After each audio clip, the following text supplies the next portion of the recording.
Hey there, my name is Luella, 30, female, and let me spill the tea on my wild mother-in-law and sister-in-law drama. Buckle up, folks, it's a roller coaster. So picture this. I grew up in this teensy-weensy town thinking I'd live out my days in peace on a farm or something. But nope, life had other plans. Dad scored a massive job promotion and bam, we had to pack our bags and head to the Big Apple, New York City. Now, let me tell you, big city kids are downright intimidating. I had zero interest in sticking around any longer than necessary. I begged my parents to let me crash with Grandma back home, but they were having none of it. Thought I was destined to be a total loser, you know. No friends, no guys checking me out, the whole package. Junior year of high school hits, and I'm convinced I'll be a loner for life. But then, enter Heath, straight out of my home economics class. Heath was the silver lining to my big city blues. Cute as a button, and he actually noticed me. Fast forward a few years and we're talking about getting hitched. That's where the real fun begins, meeting the future in-laws. You know, I thought meeting Heath's in-laws would be a breeze given how sweet he was. Oh boy, was I way off the mark. Meeting his folks for the first time was nerve-wracking, like the prelude to a horror movie. Little did I know I was about to step into a full-blown family drama. Maureen, his mom, was a real character, and not in a good way. From the get-go, I could tell she was going to be trouble, mean-spirited from the get-go. She wasted no time in throwing shade my way. I swear, she gave me the once-over and decided to make my life miserable. She started with the classic, "You need to lose weight," spiel. Like, really? And then the kicker, she straight up told me to slap on some makeup because she didn't want her precious son to end up with a frumpy girl. Ouch. "So, what do you plan on doing? You know, with your life?" "Well, Mom, I'm planning on becoming an architect." "An architect? Huh." "Mom, what's with you tonight? Do you know what it takes to become an architect? You think it's a walk in the park? My cousin couldn't become one, and she's the smartest person I know." "Luella is the smartest girl in her class, Ma. She's so good at math, too." "Yeah, right, Heath. What happened to that other girl, Chelsea? She's much prettier." "Mom, please." "It's okay, Heath. Mom, I know that I have a lot to prove to you, but I really like Heath, and we've been wanting to take our relationship to the next level." "Oh, really? What exactly does that mean?" "It means I love Luella, Mom, and I want her in my life for the long haul." "Ha! Marriage. Don't be stupid, Heath. This girl is just an experiment, right?" "What? No, of course not." "Maureen, we love each other, and we want this to work out, and we would like your blessing." "Listen here, sweetie. I'm so sorry that you feel as though you hold any importance here, but my son is not serious about you, and he's definitely not going to marry you." "Wow." "Mom, that was not cool." No, it's all right. Let's just try and eat some food. Thanks once again for the meal, miss." Dinner felt like an eternity, and I could feel Heath squirming in his seat. Feeling the awkwardness radiate, it was painful to say the least. When he finally drove me home, he apologized the entire way. Swore up and down that he talked to his mom and fixed everything. I believed him, you know. But no matter how hard he tried, Maureen wasn't budging. It was like trying to move a mountain with a toothpick. Heath meant well, but his mom was a force to be reckoned with. The drama didn't stop there, but that night was the beginning of my crash course in surviving the Maureen tornado. So, thanks to Maureen's anti-Luella campaign, it looked like some of her opinions were rubbing off on Heath's sister, Lorraine, who conveniently went to our school. I'd see Lorraine in the hallways, wave at her like any normal person, and she'd usually wave back. This was before we met. But then, out of the blue, she started scrunching up her face, rolling her eyes, ignoring me, the whole drama queen routine. It stung, big time.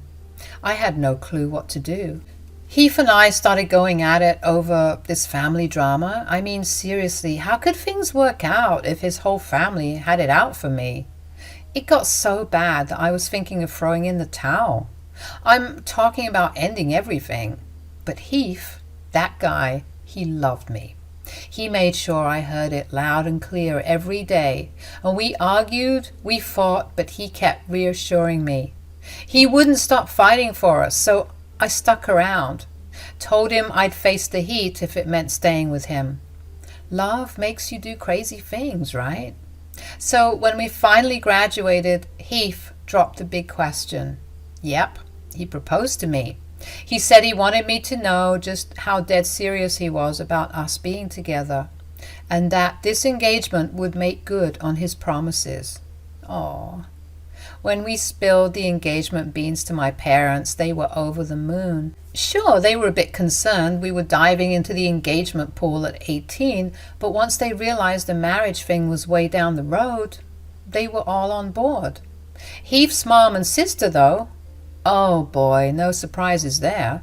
It turned into a screaming match. I was just done, done with them thinking they could bully me into silence. Every time we crossed paths, it started with petty jabs, but it always escalated into a full-blown fight. Meeting them that day for the engagement news, I knew it wasn't going to be any different. Brace yourself for the drama, Luella. Hey, sweetie. Oh, I didn't know you were coming over. I'm doing well, Maureen. Thanks for asking. Hope you're good too. Really, Heath, I was enjoying my weekend. Trust me, I don't want to be here either. Okay, ladies, it's okay. Let's just get this over with, shall we?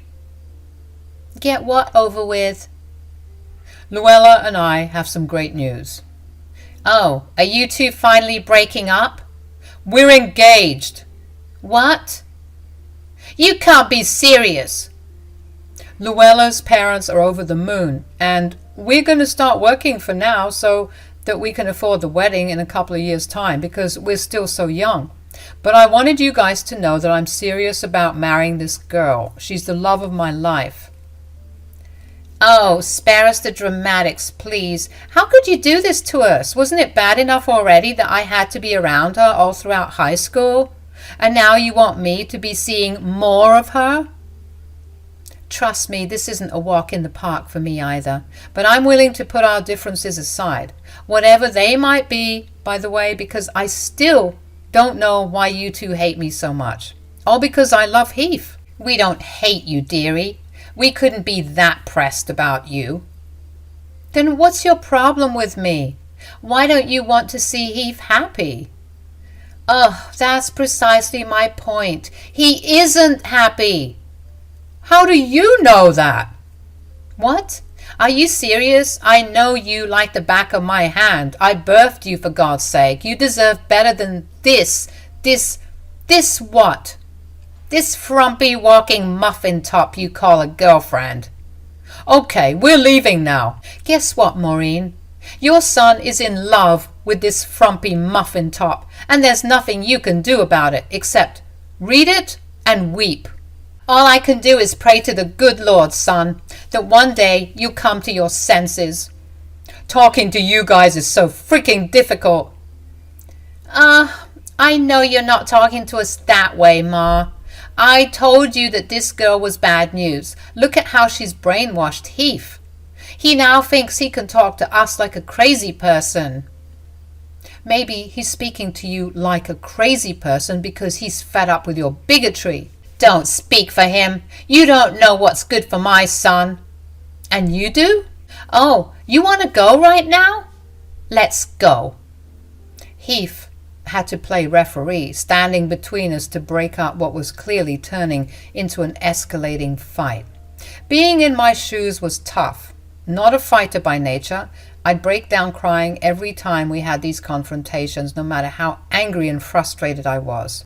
I couldn't figure out why Lorraine and Maureen hated me so much. I chalked it up to in-law drama, them feeling threatened because I was coming in and swooping up their precious Heath. But it always felt like there was something more to it, like I had wronged them in a past life and their sole vow was to make sure I suffered in every lifetime after that. It was confusing as heck. Heath and I were in the thick of it again, arguing our hearts out. I couldn't handle it anymore, I said. Heath insisted we just had to get married and that everything would magically turn out okay. Yeah, right. Like we haven't heard that one before. So for the next couple of years, I kept my distance from Maureen and Lorraine, only talking to them when it was absolutely necessary. Fast forward to when I turned 23 and Heath hit 26 and we officially tied the knot. The wedding was lovely and it felt good knowing everything we had on that day was due to our hard work, both financially and emotionally. Those last couple of years were no walk in the park, that's for sure. We had a house and we were now married, and for once things seemed to be going well between us. So Maureen and Lorraine showed up at the wedding and surprise, surprise, they were less than thrilled about the whole thing. I'd already braced myself for that and anticipated some bad behavior from them. But here's the shocker. They were actually kinda supportive. In their world, that just meant not being outright mean and nasty to me. I guess they could at least give me that, considering it was my wedding day after all. They finally decided to take the age-old advice of, if you don't have anything nice to say, don't say anything at all. I was over the moon, and Heath, well, he said, I told you so, 1,000 times, and I was inclined to believe him and put all this crap behind us. A couple of years into married life, I thought we might have a shot at a somewhat normal and healthy relationship with the in-laws. We could be in the same room without wanting to rip each other's heads off. I felt hopeful, maybe a bit too hopeful because I started getting a bit cocky, I guess. Although things were decent, we still weren't meeting up often. Honestly, I could count on one hand the number of times Maureen, Lorraine, and I were in the same room during those first couple of married years. Feeling all confident, I suggested we meet up more often. And here's the kicker. Just the three of us, no Heath playing referee. So I had this genius idea of booking a spa day for some pampering and bonding. I made a WhatsApp group and spilled the plan. I won't lie, I was nervous, but Heath assured me it was a big move and there was no way his mom, sis, would turn down a spa day, especially one that I was footing the bill for. Are you sure they'll even respond? Babe, trust me, they'll love this. I mean, they both clearly need a spa day. Maybe that'll make them ease up on you. Yeah, they just need to see that I'm over all this fighting crap. It's time we just move on, you know? Yeah, you're absolutely right. I'm so proud of you, babe. Thanks. Let's just see what they say. So here comes another shocker. They actually responded to my spa day plan. I was half hoping they wouldn't, you know. We'd argued a lot, and I knew it would take time to properly get over everything that had happened. But lo and behold, they responded, and quite enthusiastically, might I add. All my worries just melted away right then and there because they had accepted my olive branch. That's all I could really ask for, right? Looking back, part of me feels kind of dumb for being so relieved when they responded. I didn't do anything wrong. They were the ones who were supposed to be extending an olive branch to me, considering they were the super hostile party in this equation. All I did was mind my business, and when I had had enough, that's when I stood my ground. But they started it. Each and every single time. Curse these southern hospitality genes. I was always inclined to lend a helping hand, aka be a people pleaser, just for the sake of keeping the peace. But whose peace was I really keeping? Certainly not mine. Anyway, a couple of hours later, Lorraine and Maureen responded telling me they were excited about the spa day. Can you believe it? Positive vibes all around, and maybe this was a sign that things were finally turning around. Or so I hoped. Sounds great. We'd love to come. Thanks for the invite, sis. Can't wait. Once I got the confirmation from them, I texted them the details about the spa day and even went all out with the deets on the fancy spa I booked. We're talking expensive, people. Our package included a mini pedi, massages, facials, and the works. They were over the moon when they found out I was footing the bill, and my excitement level was off the charts. But here's the twist. They got so pumped that they started asking for extra treatments. And not gonna lie, these were things I hadn't necessarily budgeted for. I hesitated, you know. But how could I say no to my mother-in-law and sister-in-law? The struggle was real, my friends. I want the 24-karat gold carrot hair treatment as well. Oh, me too. And I also want this facial instead of this basic one. Oh, okay, let me get back to you on that. And I also want a mud bath. Oh, same. And we should also get those little leech things that suck on your feet. Oh, yes, I've heard so many good things about that. Guys, this isn't really part of my budget. I'm sure you can understand, but perhaps we should split up the costs? Oh, but Luella, we were doing so well. I thought you wanted to extend an olive branch, squash this nonsense between us. Well, yes, of course I do. Great. I just think that the perfect spa day will bring us all closer together. You did say that we needed the spa day and that you'd make it perfect for us. All right, fine. I'll see what I can do for us. That's the spirit, sister. Looking forward to it. After reluctantly extending my budget to accommodate their extra expenses, I convinced myself it would be worth it in the end. Just had to wait and see the fruits of my labor, you know. I successfully booked our spa day set for 3 days from now. When the day finally arrived, Lorraine and Maureen told me they'd meet me there, throwing a wrench in my plan. I had envisioned picking them up, having some icebreakers and chit-chat in the car to ease the awkwardness when we got inside the spa. But plans change, I guess. I waited for them. Got to the spa 30 minutes before our appointment, nervous because they were nowhere in sight. The clock kept ticking, and when the time came, I was calling them non-stop, but no answer. Now, this fancy joint was strict on time. Masseuses and other spa staff were ready and waiting for us, but my in-laws were missing in action and unreachable. Classic. Because they were so late, I had to go ahead with my treatments, and surprise, surprise, they never showed up at all. Couldn't even enjoy myself because the entire time I was thinking about all the money I'd lost trying to make those bozos happy. Of course, this place wasn't taking any last-minute refunds, especially when they had a policy saying that we had up to 24 hours to cancel any treatments. Talk about a spa day gone wrong. I just had to contain myself and wait till I got to Maureen's house to ask her what her problem was. When I got to Maureen's place, she greeted me like she couldn't care less, and that just pushed all my buttons. I lost it, and I started yelling at her. She fired back, and in the middle of our screaming match, in walked Lorraine. From the looks of it, it seemed like they were waiting for me to come home and confront them about it, like a couple of mean girls plotting behind my back. Typical. The yelling escalated, and Maureen dropped a bombshell.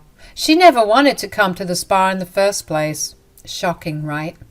In the chaos, Lorraine joined in, and both of them telling me I was gullible for ever thinking they'd willingly hang out with me. That was it, folks.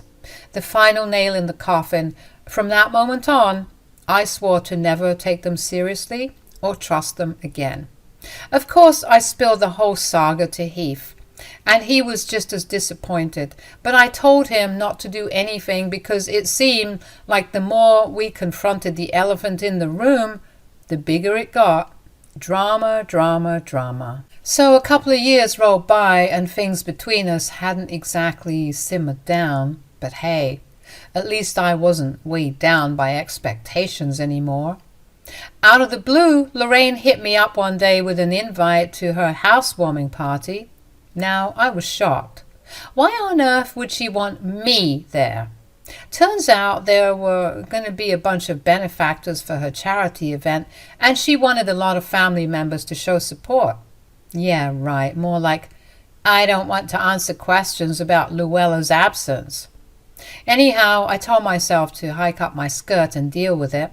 I mean, a housewarming party was just for one day, right? What could possibly go wrong? Famous last words, my friends. Famous last words. Heath and I rolled up to Lorraine's housewarming, more like some fancy ball, if you ask me. Everything looked pristine and beautiful, and I felt like a fish out of water. I just couldn't wait for the day to be over. When we got there, Maureen and Lorraine greeted us. Well, they greeted Heath. I got the classic tight-lipped smile treatment. Lorraine made it a point to remind us to be on our best behavior and not embarrass her, because this was very special to her. Like I was even interested in this thing. I was only there for Heath, to be fair, because he wanted me there. A couple of hours dragged on. I found myself at the bar refilling my drink, and that's when Lorraine approached me, and I braced myself for whatever nonsense she was about to throw my way. Here we go again. Well, well, well. Hi, Lorraine. Nice housewarming. I'm glad you think so. Pulled out all the stops for this joint, and the job never ends. I'm here running around, barely enjoying my own housewarming, just to make sure everything is spick and span. Great stuff. I'm going to head back to... And that includes keeping a tab on people like you. Me? Yeah, you. What did I do? I should be the one keeping tabs on you. Oh my God, are you still pissed? That was so long ago. Really, Lorraine? You two really hurt my feelings. I thought that we were turning over a new leaf, but I guess I was wrong. We will never accept you. Get that through your thick skull. When you told us about that stupid spa trip, we almost died laughing at how stupid and gullible you were. It was so pathetic. Whatever, Lorraine. I'm going back to my seat. Sure, you can go back, but just remember, if you try anything, I'll make your life a living hell. I know you're still bitter. Actually, I couldn't care less. Do whatever you want. You have no hold over me anymore. Okay, whatever. I went back to my seat with Heath, not even bothering to tell him about the little tiff with his sister. I was so tired of complaining, sounding like a broken record. I just wanted the night to be over.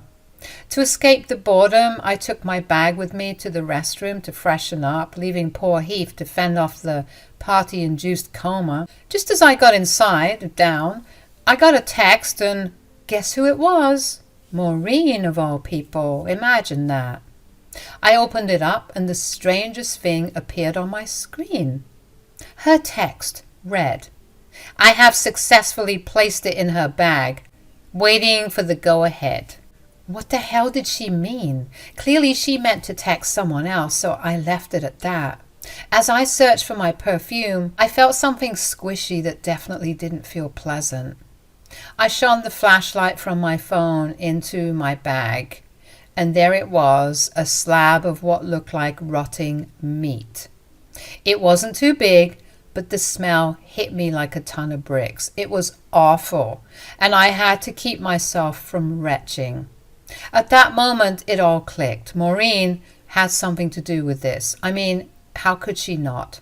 She literally texted me this cryptic message about leaving something in someone's bag, and lo and behold, there I was. Someone with something grotesque in her bag. I was furious. I didn't want to blow my top right there, just for the slight chance that I might be wrong about my suspicions, but come on. Even a toddler could see that those two bozos were up to. Every fibre in my being was screaming that they did this, and I just about had enough of their nonsense.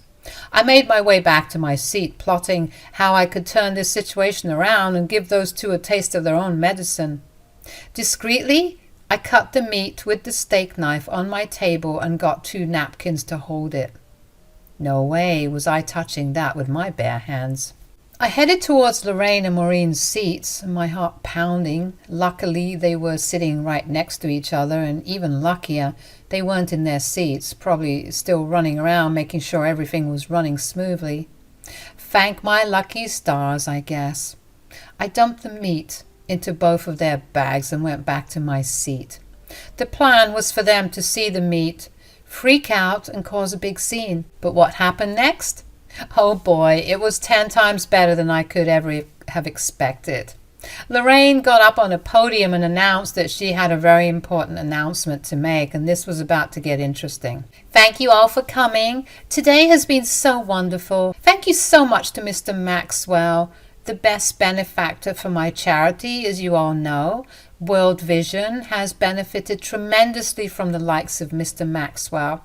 It has come to my attention that someone here hasn't had the best of intentions regarding this housewarming party. There were gasps and oohs and ahs all over the place, and I was just as perplexed because I was wondering who it could have been. Suddenly, Lorraine said, "Luella, I know you've hated me and my mother ever since you sunk your dirty claws into my brother." "Don't look at me like that. You know what you did. My mother told me everything." "Yeah, I saw it and I heard her say it too." "What are you two talking about?" "Your precious wife tried to ruin today, but thank God Mom saw what she was up to." "What are you talking about?" "I caught Luella talking about sabotaging this amazing and benevolent event." "Mom, please, not now." "And look, she's even managed to brainwash my son, my only son." "You sound like a crazy person right now." "Mom, please tell the people what you told me." "Well, I was talking with some of our lovely guests when I overheard Luella talking on the phone with someone. She was saying something about some rotting meat and throwing it in the punch and making it bad for everyone." Everyone gasped, even Heath, even me. I was so shocked. I couldn't believe that this was my reality right now. I thought that I was getting pranked or something. I turned to Heath for an explanation, but he looked like he was just as confused as I was. Before I could even register what was going on, Maureen made her way towards me and yelled, "See? I'll prove it to you. Let me show you what she was hiding." She grabbed my purse and started shaking everything out of it. It was so violent and ugly, and such an invasion of privacy because all my belongings were tumbled out. But guess what? There was no meat. Wait, what happened? It was right here." That's when I started chuckling to myself, which made Lorraine and Maureen very mad. I made my way to their seats, and I went back up to Maureen's face and said, "Are you talking about this?" I dumped out their purses, and lo and behold, the 2 stinking piles of rotting beef that seemed to dampen everything else in their bags. Yikes. Everyone was so shocked, including those 2 bozos, and that's when I started going off on them. "You two think you can get away with trying to frame me?" "What are you talking about? What the heck is going on?" "Your lovely mother planted this rotting meat in my bag. I found it when I went to the bathroom." But why?" "Well, I have no idea, but she sent me this text." I handed the phone to Heath and he read the text out loud. "I've successfully placed it in her bag." "What?" "Mom, what's this about?" "I'll tell you what it's about. Your mother and your sister were trying to frame me." "Mom, are you serious right now?" "Mom, what happened?" I was sure I left it in her bag." "So you admit it? You tried to sabotage me?" Everyone, please, this is all just one huge misunderstanding. Mr. Maxwell, please let me explain." Don't bother. The people need to know just how selfish and toxic you really are. I don't know why you do something like this. I'm disgusted. No, how could this happen? I'll tell you how. You two have had it out for me the moment I stepped into Heath's life. I knew that you'd try and do something to embarrass me in front of all these people and have an excuse to make me look like a terrible person. But I'm glad you've learned a karmic lesson today. Mr. Maxwell, please don't leave. I can explain everything. Please, just wait. But Mr. Maxwell wasn't having any of it. He looked very angry and embarrassed, and he said that he didn't want to be associated with my sister-in-law because all of this was just so awkward and unnecessary, and I couldn't have agreed more. People were slowly mumbling things about Maureen and Lorraine, and they just looked stupid and scared. I, on the other hand, was quite proud of myself because I had finally caught them in their tracks. The housewarming party ended pretty soon after that, just because of how awkward the situation was. Maureen was trying to talk to Heath, but he was giving her the cold shoulder. Just disappointed in his family, and I couldn't blame him. You ruined everything! No, Lorraine, you did that all by yourself. I just turned the tables, and turns out you don't like the taste of your own medicine. Ugh, I hate you. You should hate yourself even more because you just shot yourself in the foot and lost your biggest investor. And for what? To make me look bad? You just couldn't help yourself, could you?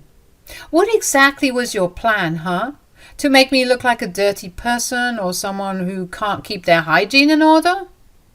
Well, you just what, huh? You're a clown, and you're so stupid for ruining what could have been a very good thing. I hope you're happy with yourself because Heath doesn't look like he'll be talking to either of you two any time soon. Hello, my name's Megan and I'm 27 years old. The most bizarre things have happened to me in the past few months, and today I want to share one of them with you. And let me start off by telling you a little about my husband and I. My husband Alex and I met through a mutual friend. We clicked instantly, and even though we only dated for 3 years, we just knew that we were going to be together forever. We had a very easygoing chemistry and we always trusted each other. And this was why, after about a year into our marriage, when Alex had to leave to go to work abroad, I was fully trusting him.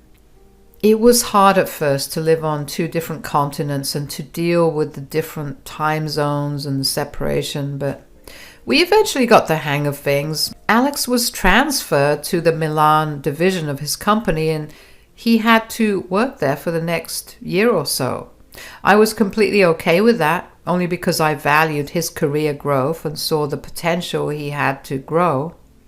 My mother-in-law, Nancy, however, had a lot of feelings about this move. She never liked me to begin with. She thought that I was not good enough for her son, and her words and actions always showed me that. Alex had stood up for me whenever Nancy said or did something mean. But since he left, I had to stand up to Nancy. I didn't do that initially only because I didn't want my relationship with Nancy to get any worse. I mean, she was still my mother-in-law and she needed to be respected. I put up with her showing up at my house at all times of the day to make sure I was not cheating on her son and to check if I was still being a good housewife.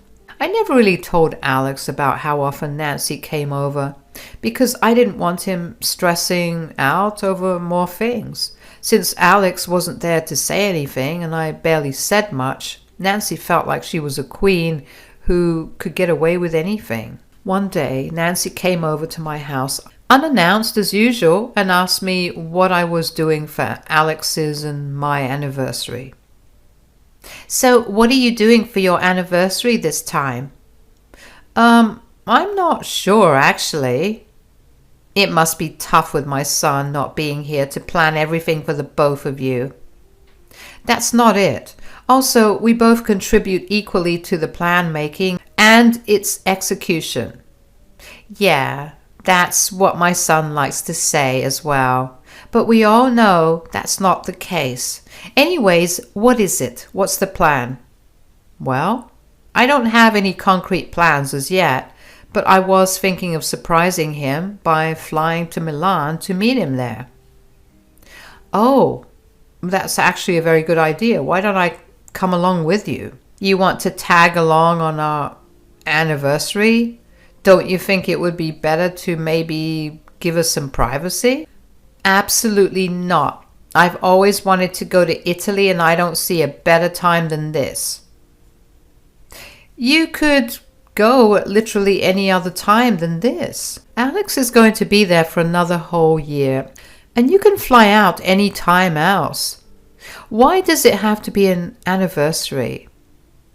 I don't see why we can't make it a destination celebration or something like that. But I want to spend some time with Alex by himself. I haven't seen him in person for months now. Boo-hoo, cry me a river, Megan. I haven't seen my son either. I also want to see him. Okay, how about you fly out a week after I go? That's why I get my alone time with him to celebrate our anniversary, and then you can get to meet him too. Absolutely not. I want to be there for your anniversary. That's not fair to me or Alex. I'm sure that he would not feel comfortable with you being there on the day that we are supposed to celebrate. Nonsense. He'll do it. Why would he have any objections to his wife being there? She simply did not see a reason to celebrate it, so I was beyond surprised that she even asked the question. I did not seriously upset that even when she was trying to reason that she wanted to celebrate with us, she was still trying her best to intrude on our special day. It was bad enough that I hadn't seen Alex in 6 months, and her tagging along for our first meeting made me feel angry. Not to mention her threat to completely ruin my roommate gestures made me want to hurl some choice words at her. But once again, out of pure respect, I kept them to myself. I tried not to think about it for the next few days, and let me tell you, it was so hard to keep this away from Alex.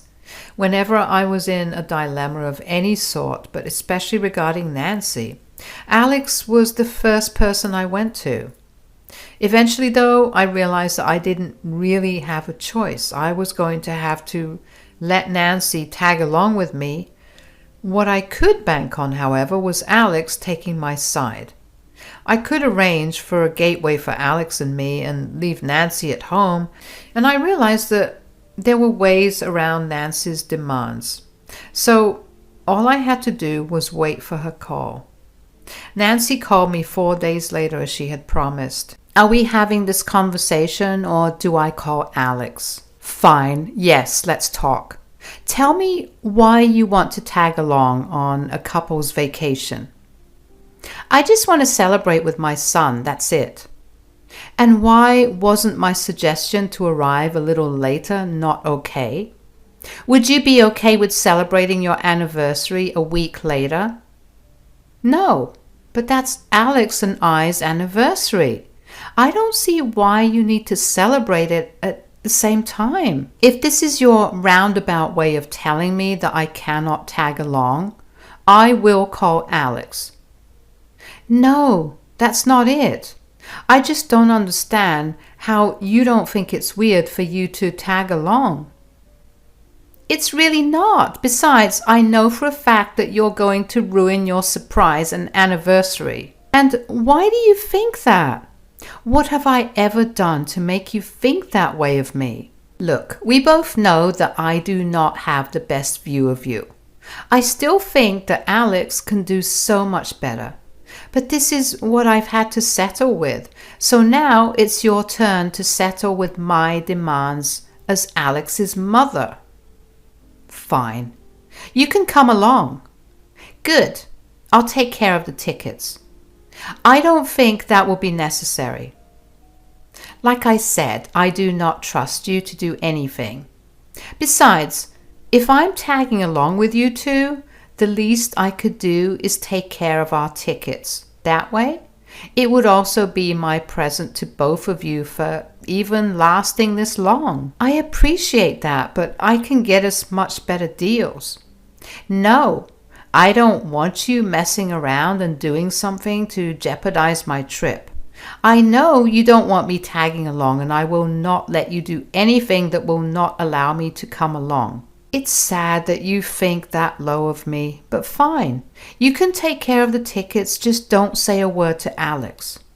Of course, I wouldn't want to ruin my surprise of meeting him. I didn't like how she called the trip her surprise at all. I had a nagging feeling in my gut telling me that she was up to something, so on a whim, I decided to purchase my own tickets instead. The last thing I wanted was to leave this in the hands of someone who hated me. Over the next 2 months, Nancy would not stop bringing the trip up. She kept talking about it as if it was a trip that she was making for her beloved son.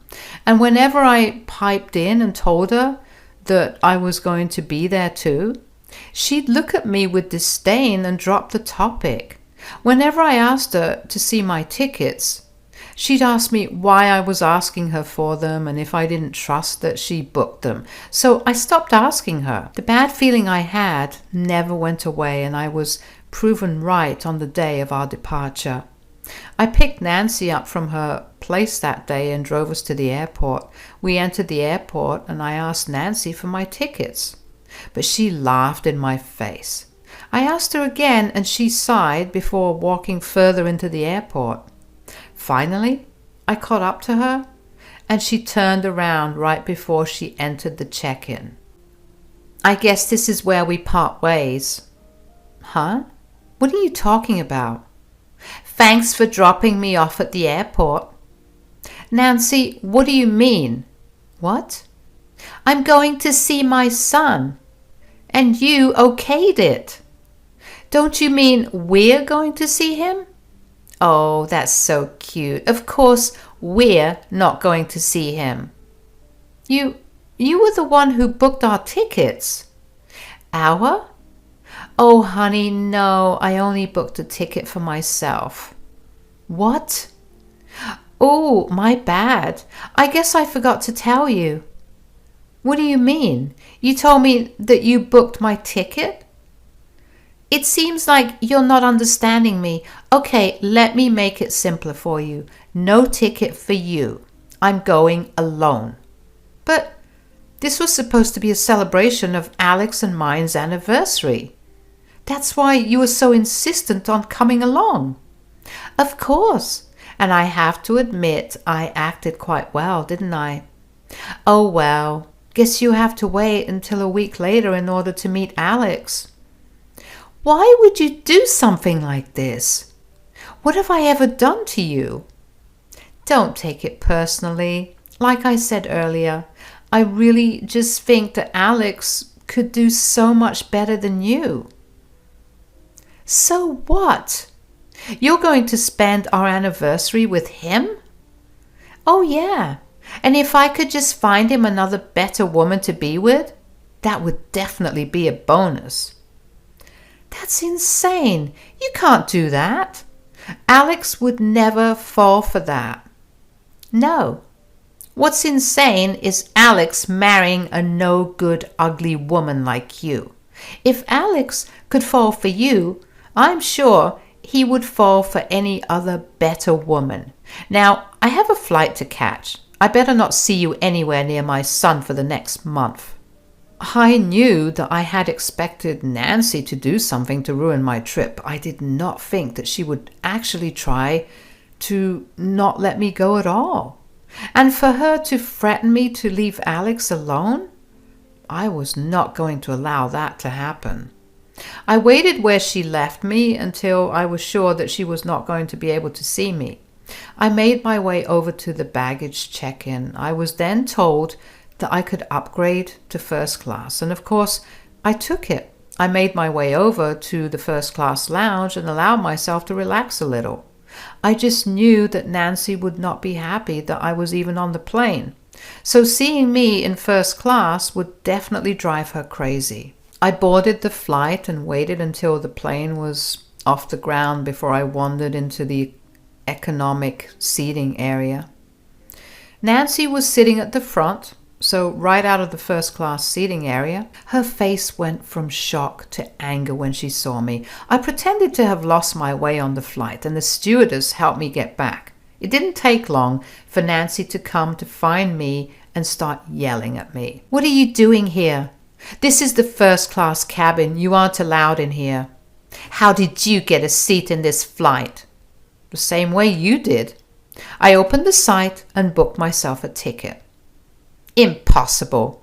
I booked the last ticket available on this plane. How did you do it? And how in the world did you get a first class seat?" "Does that really matter? Get back to your seat before someone makes you." "I'm not going anywhere till you tell me. You lied to me, didn't you?" "I didn't lie to you about anything." "You're lying to me again. Just come clean. You sabotaged me, didn't you?" "Nancy, how in the world is me booking a ticket on the same day as you sabotage?"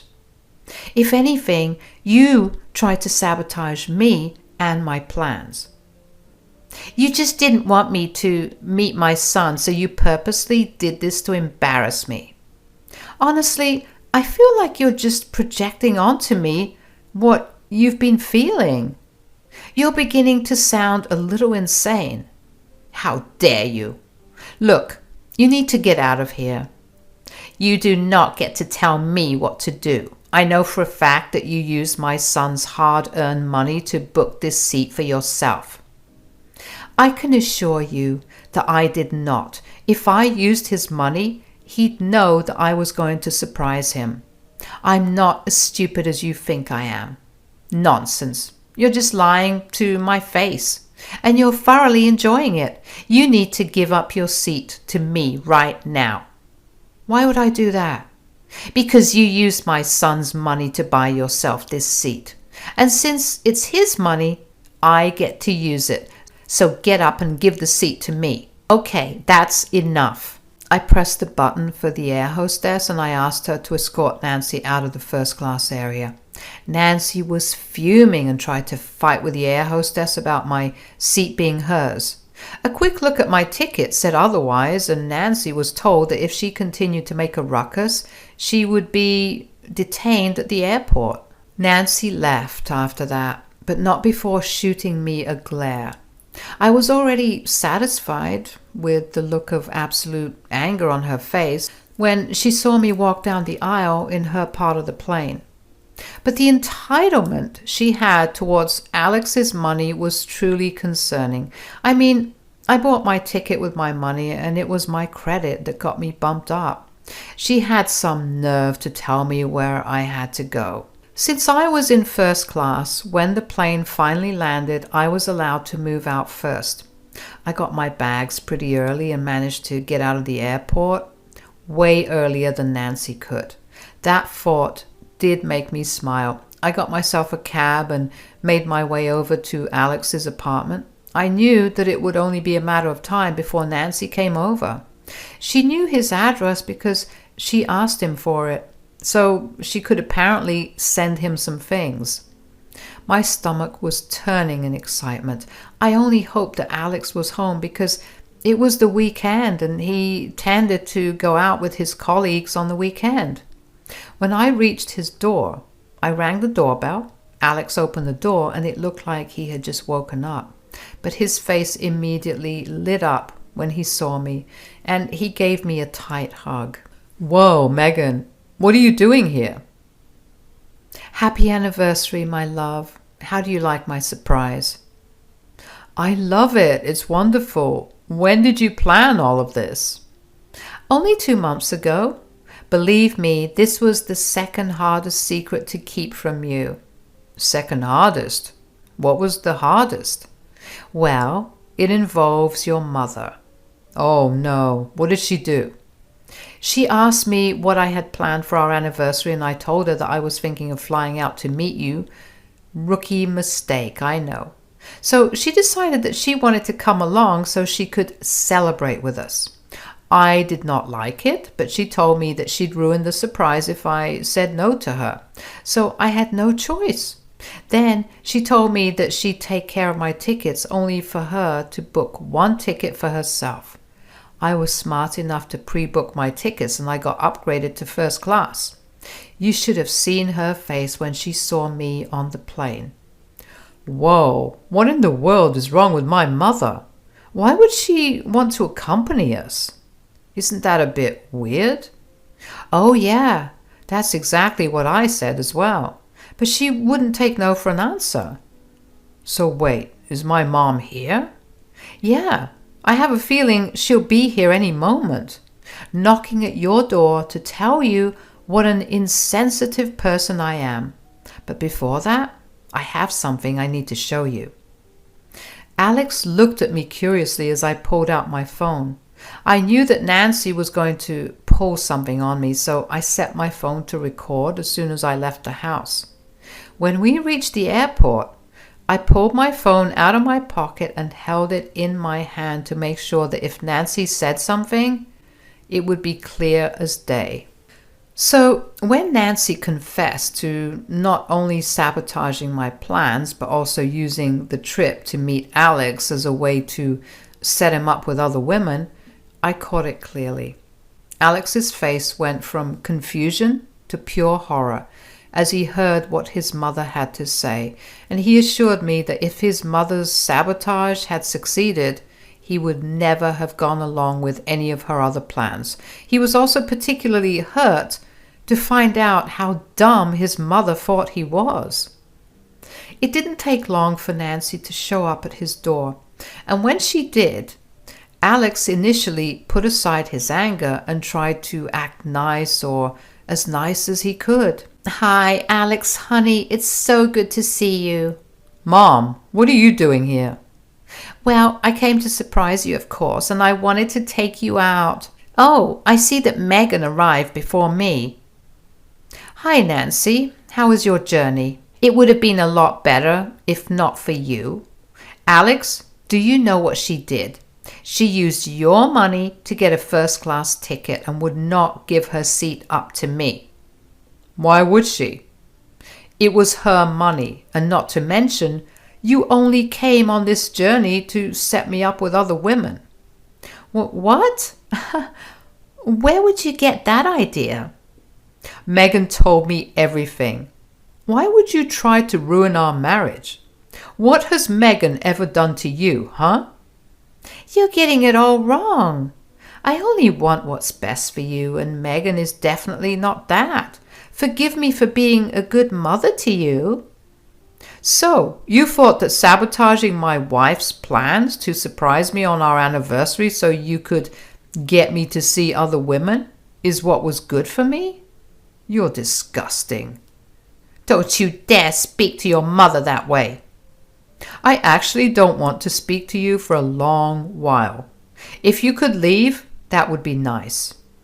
But where would I go? I'm in a foreign country with a foreign language. Where and how do you think I'll find a place?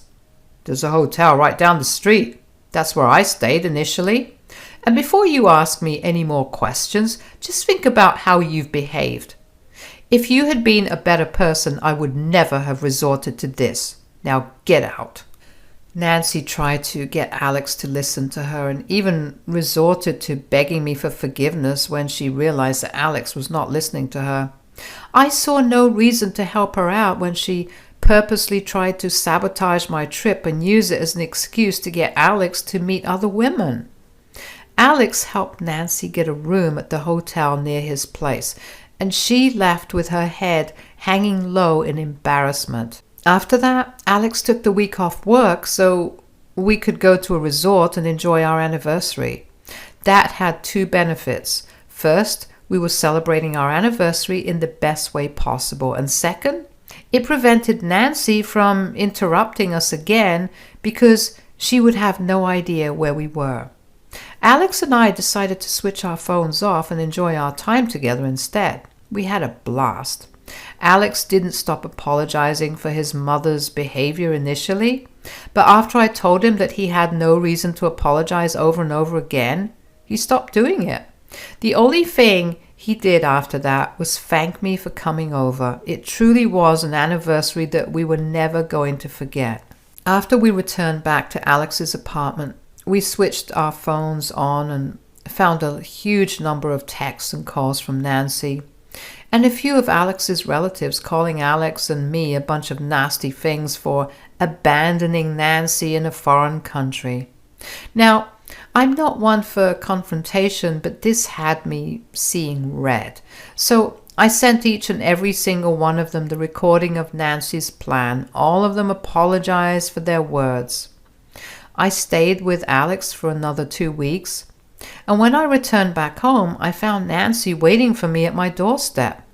I had had a really long journey, and I was also dealing with the sadness of having left Alex and having to wait for some more time before getting to see him again. So I wanted nothing to do with Nancy at that moment. I tried to act as if I hadn't seen her, but she pretty much blocked my path before I could reach my door. You finally came back. Nancy, you need to leave right now. No, you don't get to tell me what to do. You humiliated me. What did you expect? You were the one who tried to sabotage my plans to surprise Alex. That is unfair. You've poisoned my son's mind against me. How dare you? First of all, you need to stop insinuating that your son is stupid enough to not make his own decisions. It's getting really boring. If you're going to be a bully, at least be creative with your insults. Secondly, if you think it's okay for you to poison Alex's mind against me, then you should be okay with me doing the same thing against you. Think of it as a race. You were just too slow and dumb to win. How dare you talk to your mother-in-law that way? You tormented me for so long, and I kept my mouth shut about it out of pure respect for your relationship with Alex. I let you walk all over me and completely invade my privacy just because I respected you.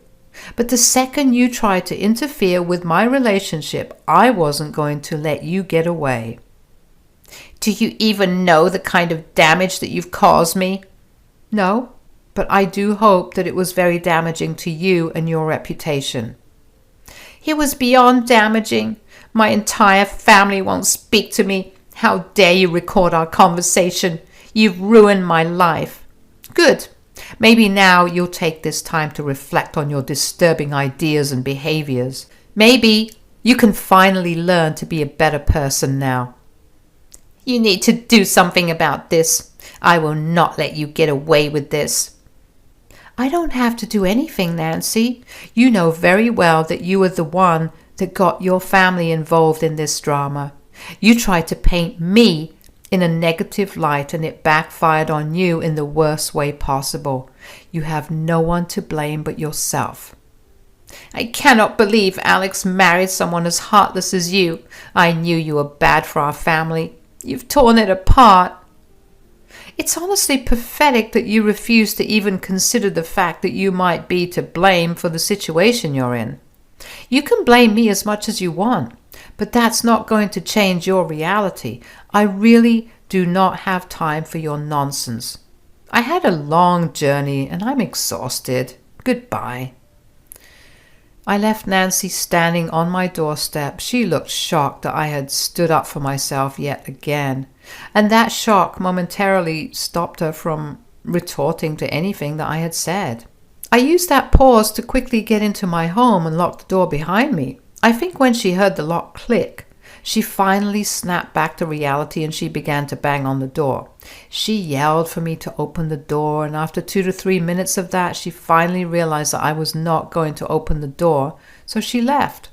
But of course, Nancy was not going to let me go so easily. She did not stop harassing me after that for days. She would come over at any point in the day just to bang on my door and yell at me for ruining her life. I began to get worried for my safety, so I installed security cameras around my house, and I got an extra lock added to the front and back doors of the house. The security cameras provided me with all the evidence I needed to file a restraining order against her. Alex was also really concerned about my safety, so he flew back home to make sure that I was doing all right. Out of anger, he decided to go meet Nancy and set things straight once and for all. Apparently, she burst into tears when she saw him and begged him to forgive her. I was honestly disgusted by her behavior, and so was Alex. He told her to stay away from him and me if she wanted his forgiveness. Nancy tried to pick a fight with him as well and tried to blame me for making her best intentions seem horrific, but she quickly realized that Alex was not listening to a word she was saying. She quieted down and eventually told him that she would get out of his life if that was what he wanted. Alex stayed with me for the next month, and thankfully, Nancy kept her word. I hadn't seen or heard from her in a long while. She deleted her social media and maybe even blocked me, but I can't be too sure about that.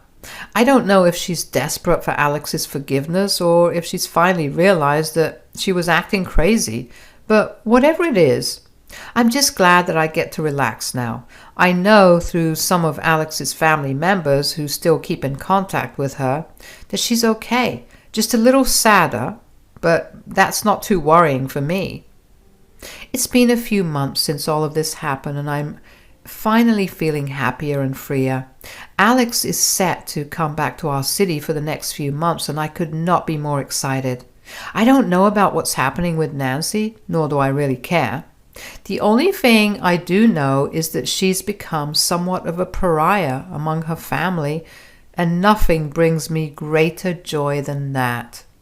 Hello, my name is Candace. I'm 33 years old, and in the last few months, I've gone through a lot. I came here today to just vent about everything a little. Let me start off by telling you a little about my relationship with my now ex-husband, Ezra.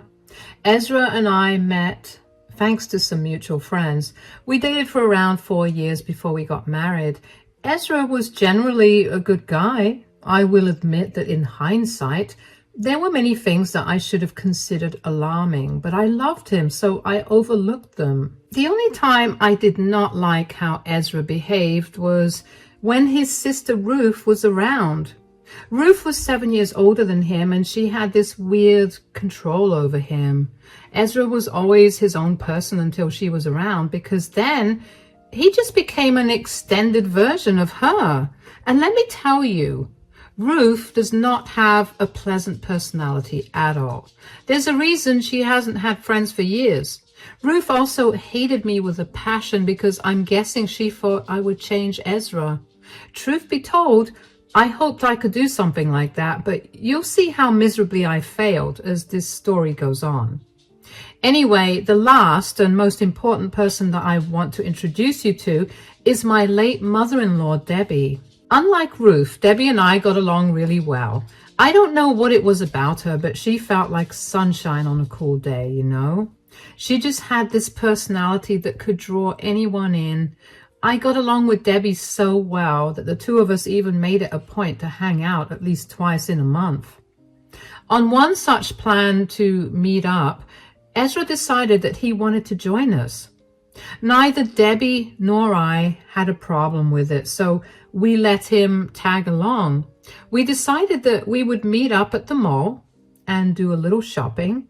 Ezra and I got there right on time, but Debbie was nowhere to be seen. We decided to go to the food court and sit while we waited for her. I began to get really worried about her when we hit the 1 hour mark. Debbie did usually run late, but never so late either. Ezra seemed to be getting angrier with every minute that passed because he did not like to be kept waiting. I tried calling Debbie many times, but she didn't pick up. Eventually, after 1 hour and 45 minutes of waiting, Debbie called me back and told me that she was almost at the mall. She sounded happy and like her usual self, so that lessened my worries by a lot. But Ezra was still fuming. When Debbie finally found us, Ezra practically exploded at her. "Mom, where have you been? We've been waiting here for you for 2 hours. Calm down, Ezra. There's no need to be that upset. Did you run into any problems while getting here, Debbie? Well, I sort of got lost. I'm so sorry I took so long and made you guys wait. How did you get lost while trying to come to the mall? You've come here so many times. I know. I started driving and then I didn't know what happened because the next thing I knew, I was an hour away. Are you okay, Debbie? Has something been on your mind? She's fine. She just loves to get lost in her head. Ezra, I was talking to your mom. Stop butting in. Tell me, Debbie, has something been weighing on you? No, not that I can recall. I don't know. I've just been feeling very different. I don't exactly know how to describe what I've been feeling. Look, I don't know what's been up with you, but you need to get your act together. You can't keep people waiting like this for hours. Pathetic excuses like you didn't know what happened won't work for very long. Ezra, that's enough. You can't talk to your mother that way. She's my mother, and you don't get to tell me how to treat her. You got it? Please don't fight. I really am sorry. Debbie, how long have you been feeling this way? A few weeks now. Have you been struggling with anything else? Not really. I mean, I've been a lot more irritable, but I'm trying my best to keep the irritation down at all times so I don't hurt anybody. All right, I think we should visit the doctor about this. The doctor? For what? These could be symptoms of something bigger. These are not symptoms. They're just her being more absent-minded than before. You think I want to be absent-minded? This is not fun for me at all. What happened to keeping your irritation down? Does that not apply to me? You've been nothing but mean to me since I got here. I think I'm allowed to be irritated with you. Okay, why don't we all calm down? Ezra, this isn't a decision for you to make at all. Debbie, do you want to go to the hospital? Do you really think I should go? In my honest opinion, I think you should. If it's not going to be a problem for you, do you think you could accompany me? After today, I don't trust myself with driving anywhere. Of course. Why would I have a problem with it? How about we go there this evening? This is all such a waste of money. Why are you encouraging this behavior? Debbie is not a child, and you don't have to treat her like that. Making sure that she's healthy is never a waste of money. You can leave if this is going to bother you this much. Debbie and I will spend the day walking around and then we'll go to the doctor. Whatever. Don't expect me to not laugh in your face when the doctor says there's nothing wrong with her. Ezra left us after that in anger. I didn't understand what his problem was. Debbie just told us about some weird things that she had been experiencing, and he still couldn't find a way to get past his anger. Debbie cried after Ezra left, and I did my best to cheer her up. We shopped for a little bit and then watched a movie, and once we were done, we went to the hospital. I knew what I wanted to ask the doctor because there was only one thing going on in my mind when Debbie explained her symptoms to me, and as I watched her throughout the day, dementia. My grandmother had it, so I recognized the symptoms very fast. After hearing Debbie describe her symptoms and issues, the doctor also suggested dementia as the cause. But before we could get an official diagnosis, Debbie needed to be kept under observation, and that would take about 2 months. Thankfully, the hospital had an inpatient facility and Debbie's insurance covered it, so that's where she opted to stay. Over the next 2 months, I made sure to check in on Debbie every single day. I tried to spend as much time as I could with her after I got off of work, so she didn't feel like she was alone. She didn't want Ezra or Ruth to know because she didn't want to worry them. Although deep in my heart, I knew that neither of them would have been worried. Ezra never even stopped to ask me if Debbie was okay, and he knew that I was spending time with her. While Ezra didn't speak to me about it, he definitely spoke to Ruth about it. I know that because one day, while I was at work, Ruth, called me. So Ezra's told me that you've been busy running our mom back and forth from the hospital over the past month.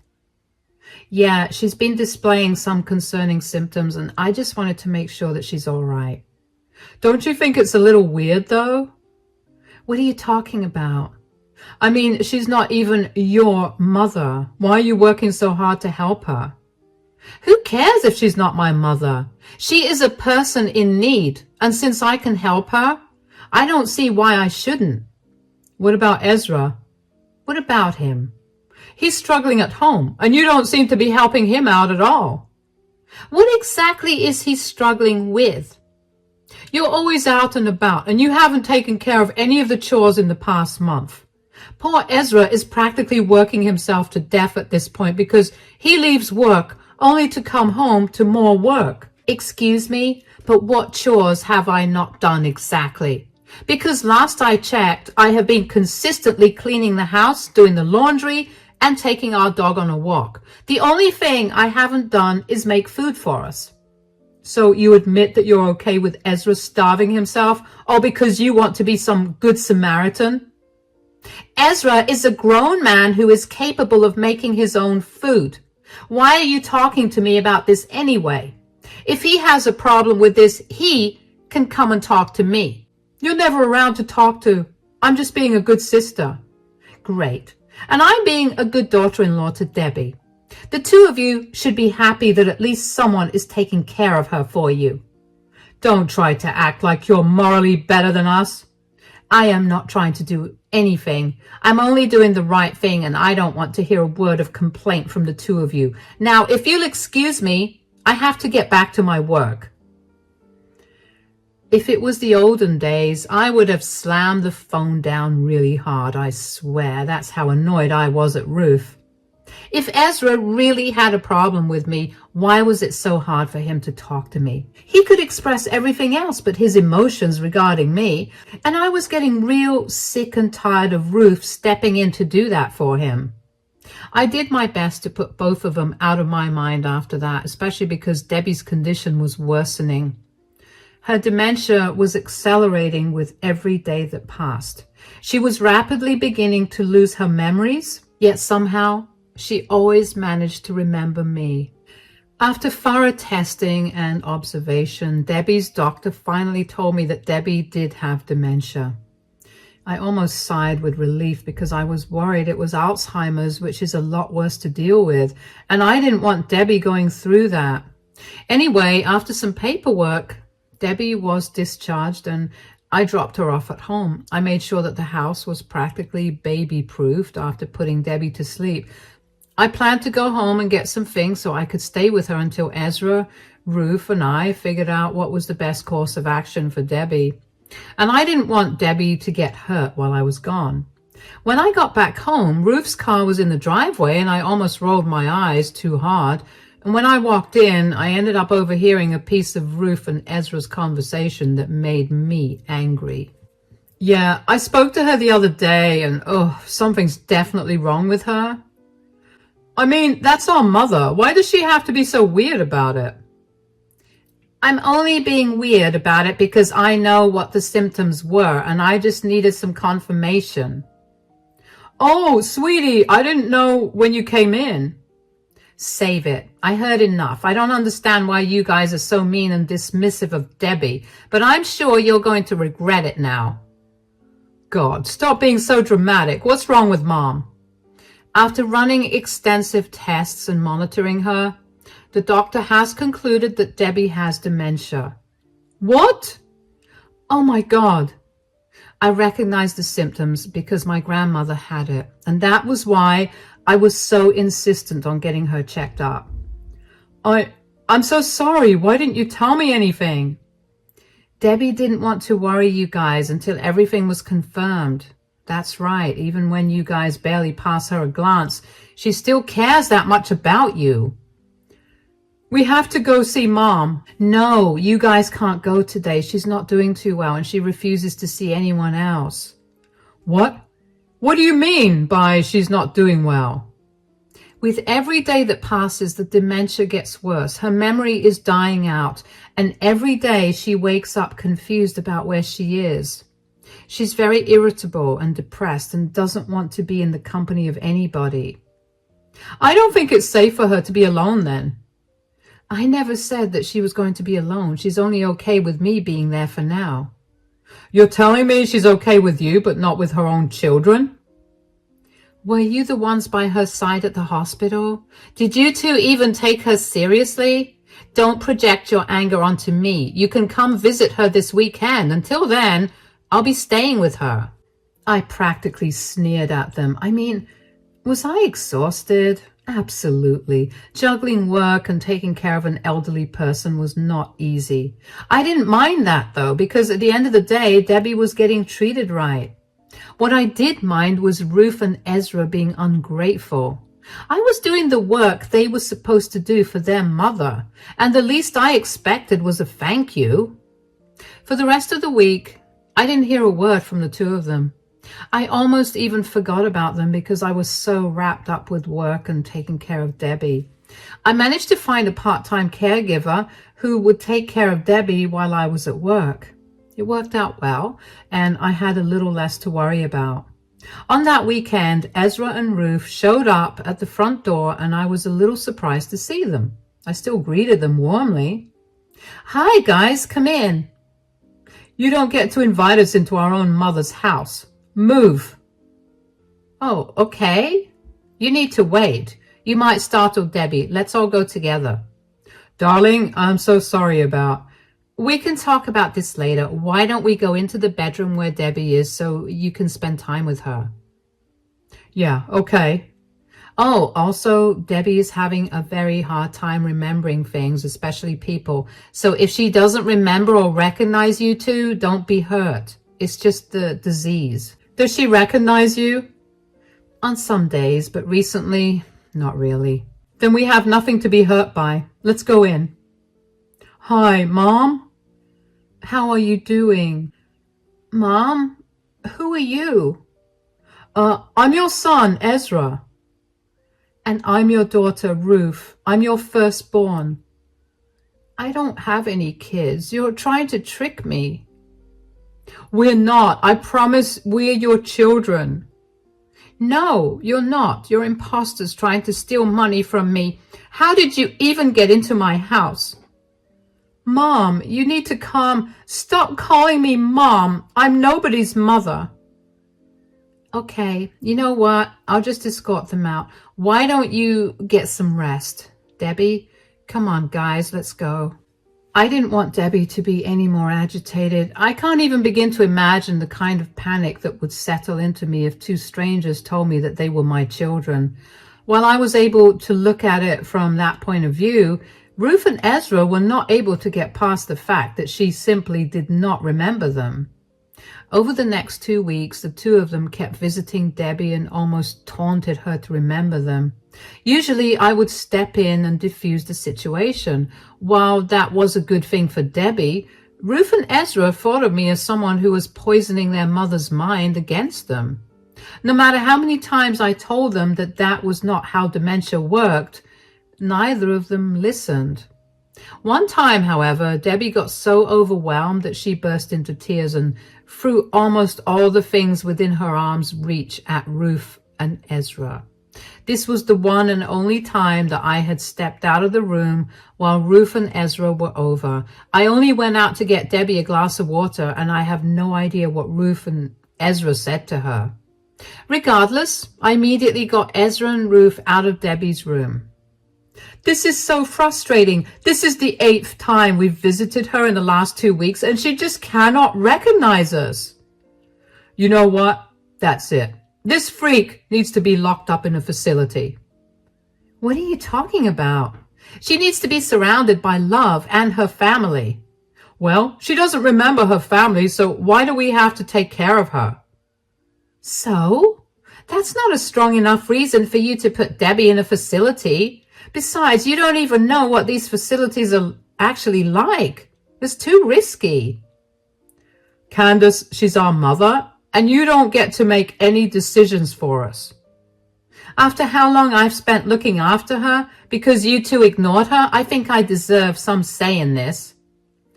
What do you propose we do? Deal with the humiliation of not being remembered by our own mother?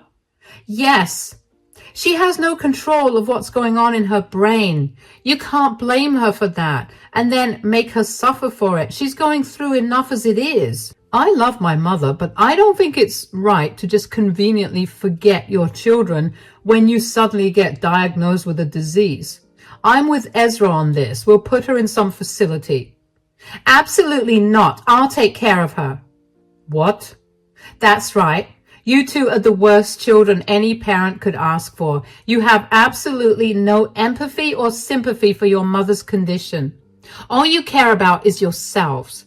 If you can't step up to take care of her, then I'll do it. You can't stay in the house if you're going to take care of her. You're not even going to be doing any of the housework, so there's no need for you to even live there. Wow, I'm fine with that. I'll swing by in the evening and pack my things up. Now, get out of the house. With pleasure. The two of them left, but not without looking at me in disgust. I was fuming. How dare they try to throw Debbie into an institution? I've seen what the bad institutions look like, thanks to my grandmother, and that was not a place that I wanted to send Debbie into. I was more appalled at how easily Ruth and Ezra gave up on their mother. Look, I'm no stranger to the hurt that dementia can cause to the loved ones of the person suffering from it, but that's no excuse to abandon the person. I couldn't understand why it was so hard for Ruth and Ezra to look past their own emotions and thoughts and instead think of their mother. I know that if it was my mother in Debbie's position, I'd have abandoned everything to be by her side. However, that experience with Ezra showed me a side of him that I knew I could never overlook. I overlooked a lot just because I loved him, but knowing that he was capable of abandoning somebody he loved was not something I was okay with. In the future, there may have come a time when I needed the same care as Debbie, and I know that there would be no use in hoping that Ezra would care for me. He'd shown me how easy it was for him to not care for someone. I knew I wanted to get a divorce from him, but I never had the time to do that.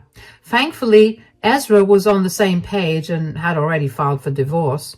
The divorce was filed almost 2 weeks before he and Ruth last came over to Debbie's.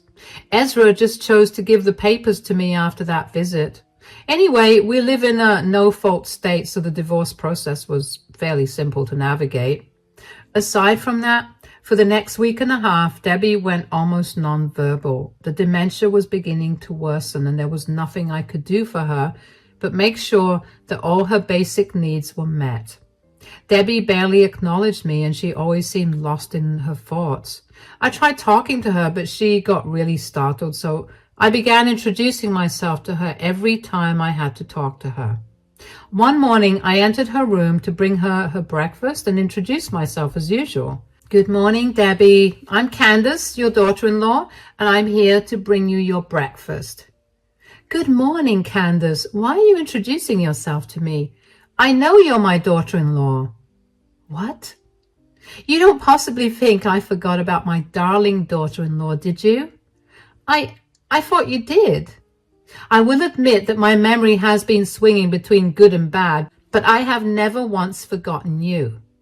But when Ezra and Ruth were here the other day, you didn't remember me at all. Only because I somehow knew to act like I didn't know you.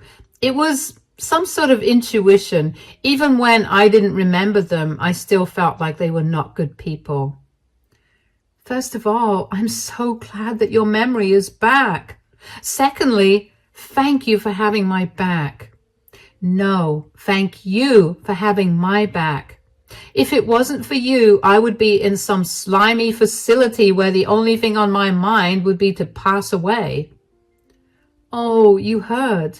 Oh, yes, I did. Aside from finding out how uncaring my kids were and how amazing you are, I also realized the one thing that I need to do. What is it?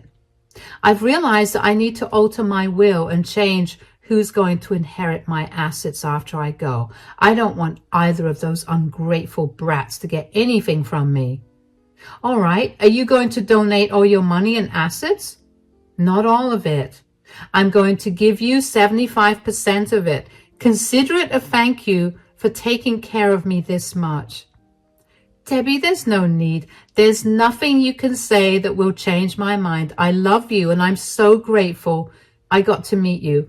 Now, go get me a lawyer before my memory slips again. All right. I love you too, and I'm so grateful that I got to be a part of your life too. It took everything in me to not bawl right then and there. I held myself together and called Debbie's family lawyer. Within the next 3 hours, they were done. Surprisingly, Debbie was back to her usual self, and I knew in my heart that her struggle was nearing its end. I didn't have much time with her, and I needed to make the most of it. Over the next few months, Debbie's memory went from amazing to really bad. She began to forget how to do basic things like swallow. Eating food would take hours, and most times she would misread how full she was. It was not easy watching Debbie deteriorate like that, but I knew that she needed all the love and patience I could give. Eventually, Debbie passed away because she caught a cold that her compromised immune system couldn't fight off. She fought hard against it, but the disease won instead, and I cannot begin to tell you how devastated I was after she passed. But I still couldn't break down. I had many things to do, like organize her funeral and tell everyone who knew her about her passing. I contacted Ezra and Ruth to tell them about the news, and they barely seemed upset. Even at Debbie's funeral and wake, they looked very disinterested. They were lucky I was mourning because, trust me, I would have confronted them about their lack of emotion and I would have made a scene about it. While Debbie's death did not affect them in any way, something else did. If you guessed Debbie's will, you're right. A week after Debbie's funeral, Ruth and Ezra showed up at my door. "What did you do?" "You thief." "What are you guys talking about?" "Do you want to explain why Mom left almost all her inheritance to you and nothing to us?"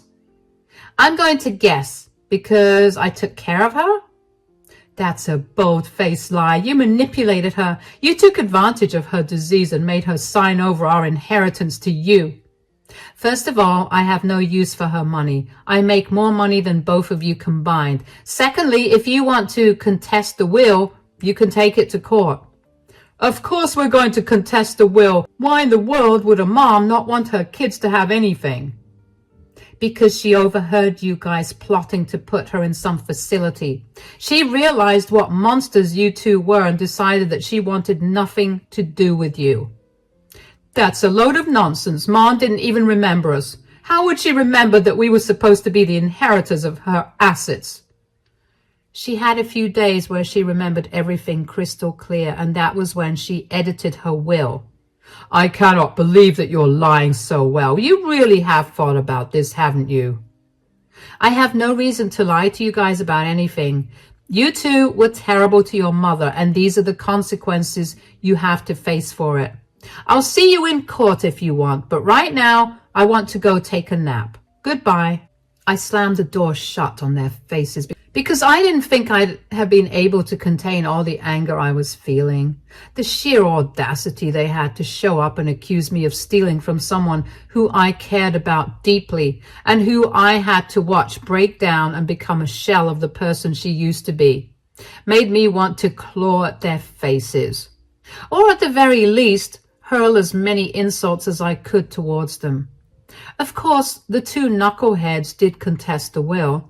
What they didn't know was that Debbie and I had anticipated this. So we filmed her altering the will. Before she made any changes to her will, I had the lawyer ask her questions that were based on her life, including Ezra and Ruth. I made sure that they were questions that I had no idea what the answers were, so there would be no question of me feeding the answers to her. It proved very well how her memory was working normally again. When the jury and judge saw the video, Ezra and Ruth had no case at all. They tried to fight it, but the judge was clear in his decision that there was no altercation made. Aside from that win, I could see Ezra and Ruth shrink with shame when Debbie narrated why she was not going to give them anything on the video. It must have embarrassed them a lot, and I hope it did, because that's the least that they deserve. After that, though, the two of them left me alone, and I have never been happier. I don't know what the two of them have been up to since I last saw them, nor do I care enough to find out. I know that Debbie was never my real mother, but taking care of her the last few months made me develop such a close bond with her that it feels like I've lost my own mother. I know that this whole experience has affected me and that I need to get therapy to sort through everything, so I've signed myself up for it. I start in 2 days, and I cannot wait to get all of this off my shoulders again. Thank you so much for listening to my story. Hello, my name is Angela. I just had my life turned upside down entirely in the last few months. It took one of the biggest tragedies of my life for me to finally be able to live a nice life now. I didn't think that this story would be interesting, but my friend Rosa insisted that I post it, so here I go. Let me begin by telling you a little about myself. I'm 17 years old, and my family consists of my mom, Sheila, and my stepdad, Nicholas. My mom married Nicholas when I was 9 years old, and he has been a father figure in my life ever since. Before that, my mom was a single mother. You see, my mother had been somewhat of a problem child in her family. She was a big baby, essentially, and her family absolutely enabled this behavior for her entire life. That was until she turned 18. They asked her to move out multiple times, but she refused, so they let her stay on the condition that she start paying rent, something she never did because she could never hold a job down. On top of that, Mom also dropped out of college midway. This apparently infuriated my grandparents, but they still let her stay with them because she was their daughter. The final straw for them was when my mom got pregnant by some man she didn't even know.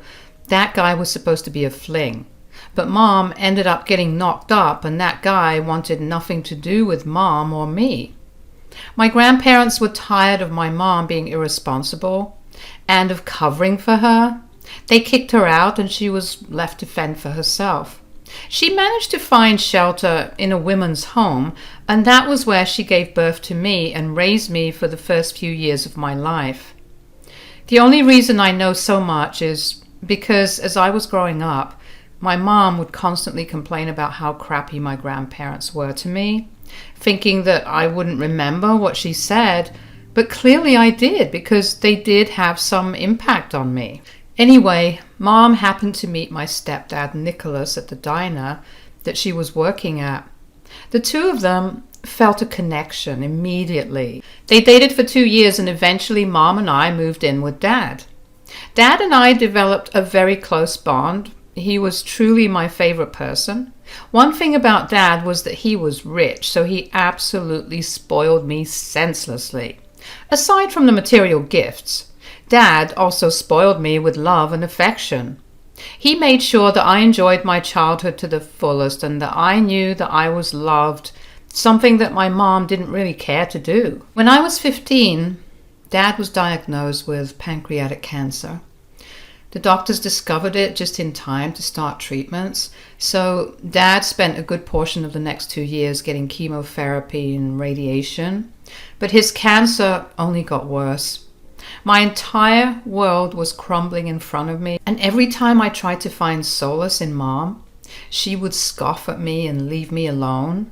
I always thought that it was my mom's way of coping with her grief, but I know better now. Anyways, eventually, we were told that Dad had less than 2 weeks to live. I practically stayed at the hospital with him. Mom was barely around. I didn't bat an eye at that, though. Whenever Dad was awake, he'd tell me that he loved me.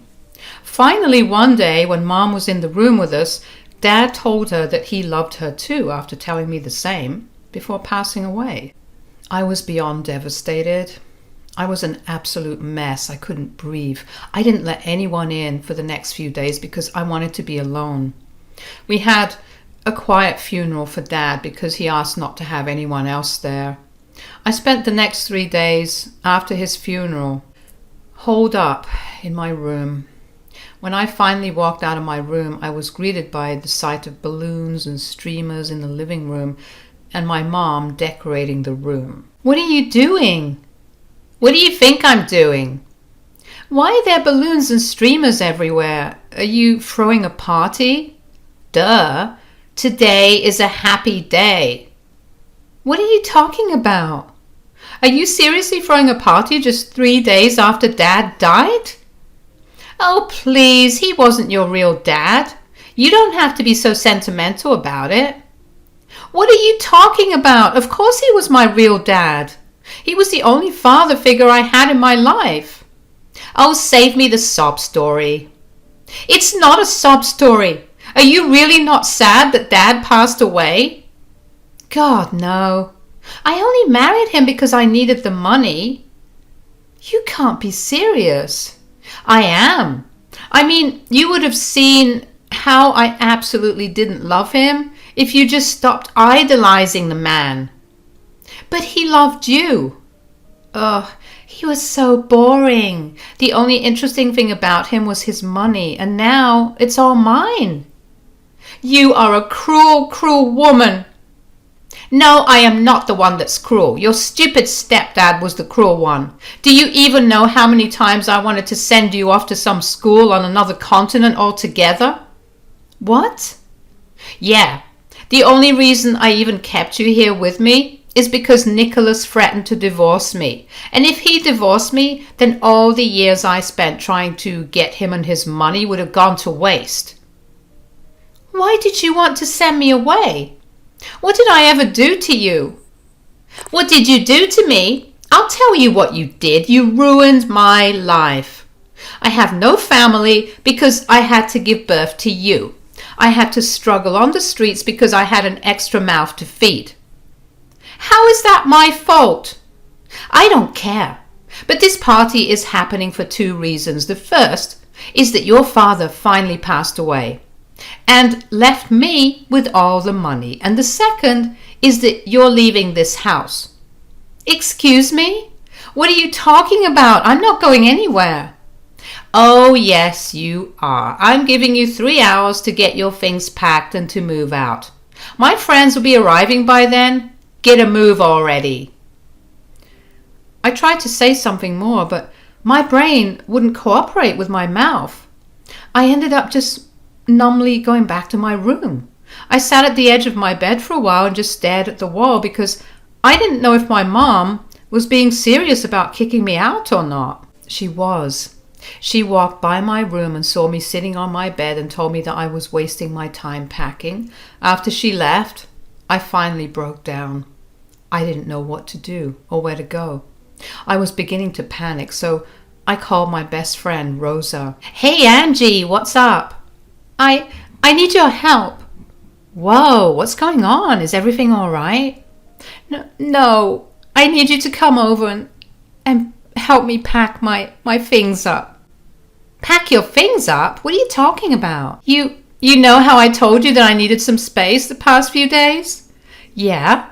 Well, my dad passed away." "Oh my God, I'm so sorry for your loss. Are you holding up all right?" "Not really. I'm a mess, but I have to get out of here." "You have to? What do you mean? Shouldn't you be there with your mom?" "That's the thing. Mom's throwing a party for all her girlfriends." "A party? Why in the world is your mom throwing a party just a few days ago?" "Yeah, that's what I asked her, and she told me that she had only been with Dad for his money. She also apparently wanted me to get out of her life as well, but couldn't do that because Dad stopped her from doing it." "My God! I mean, no offense, but your mom is a horrible person." "I see why you want to leave." "That's the thing. I don't want to leave. My mom asked me to leave in the next 3 hours." "What? How could your mom ask you to leave the house that is yours?" "I don't know. I don't even want to know what will happen if I stay here." "Angie, I don't want you to stay there either. I'm coming over and we're packing your things together. Thank you. I just need to figure out where I'm going to go from here. You're coming to my place, silly. My mom loves you. You know that. She'd be more than ready to shelter and feed you. I don't want to impose. I'm going to cut you off right there. You'll never impose on us. Let's figure out the details after you come here, okay? I'll be there in 15. Thank you so much, Rosa. Of course. What are friends for? Rosa came over in 15 minutes as she had told me. My mom had gone out of the house to do God knows what, which was a good thing because Mom really did not like Rosa. I'm not sure how she would have reacted if she saw Rosa at home, so I was glad she wasn't there. Rosa and I didn't talk much. She quietly helped me pack all my things, something that I was grateful for because I really wasn't in the mood to talk. I felt raw and numb on the inside. My head was swimming with all kinds of thoughts and my heart was a mess of emotions. I had managed to lose my dad and my mom in the span of a few days. Of course, one was more devastating than the other, but still, it didn't feel good to have my only remaining parent tell me that they didn't want me anymore.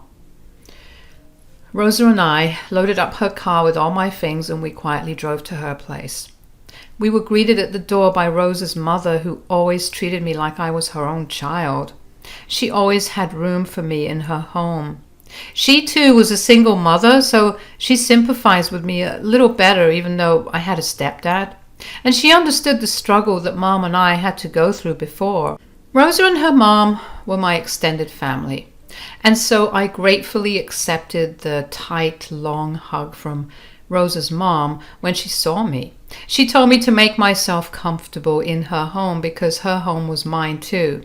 She told me that she would be there for me no matter what happened, and those words really meant a lot to me. It felt good knowing that even if my real mother never cared for me, there was someone to look after me and give me the motherly love and care that my mom couldn't give me. Rosa's mom let us go to the guest bedroom where I would be staying so I could start unpacking. As soon as I started unpacking, I found myself breaking down and sobbing. I sat on the bed and just cried for a long while. Rosa held me and stroked my back until I eventually calmed down after 15 minutes. When she saw me stop crying, she asked me if I felt any better. Do you feel any better after crying?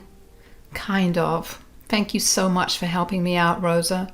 I really don't know what I would have done without you. That's the best part. You'd never be without me. We've known each other almost our entire lives. You're my sister at this point. That is true. I do owe you big time, though. Nonsense.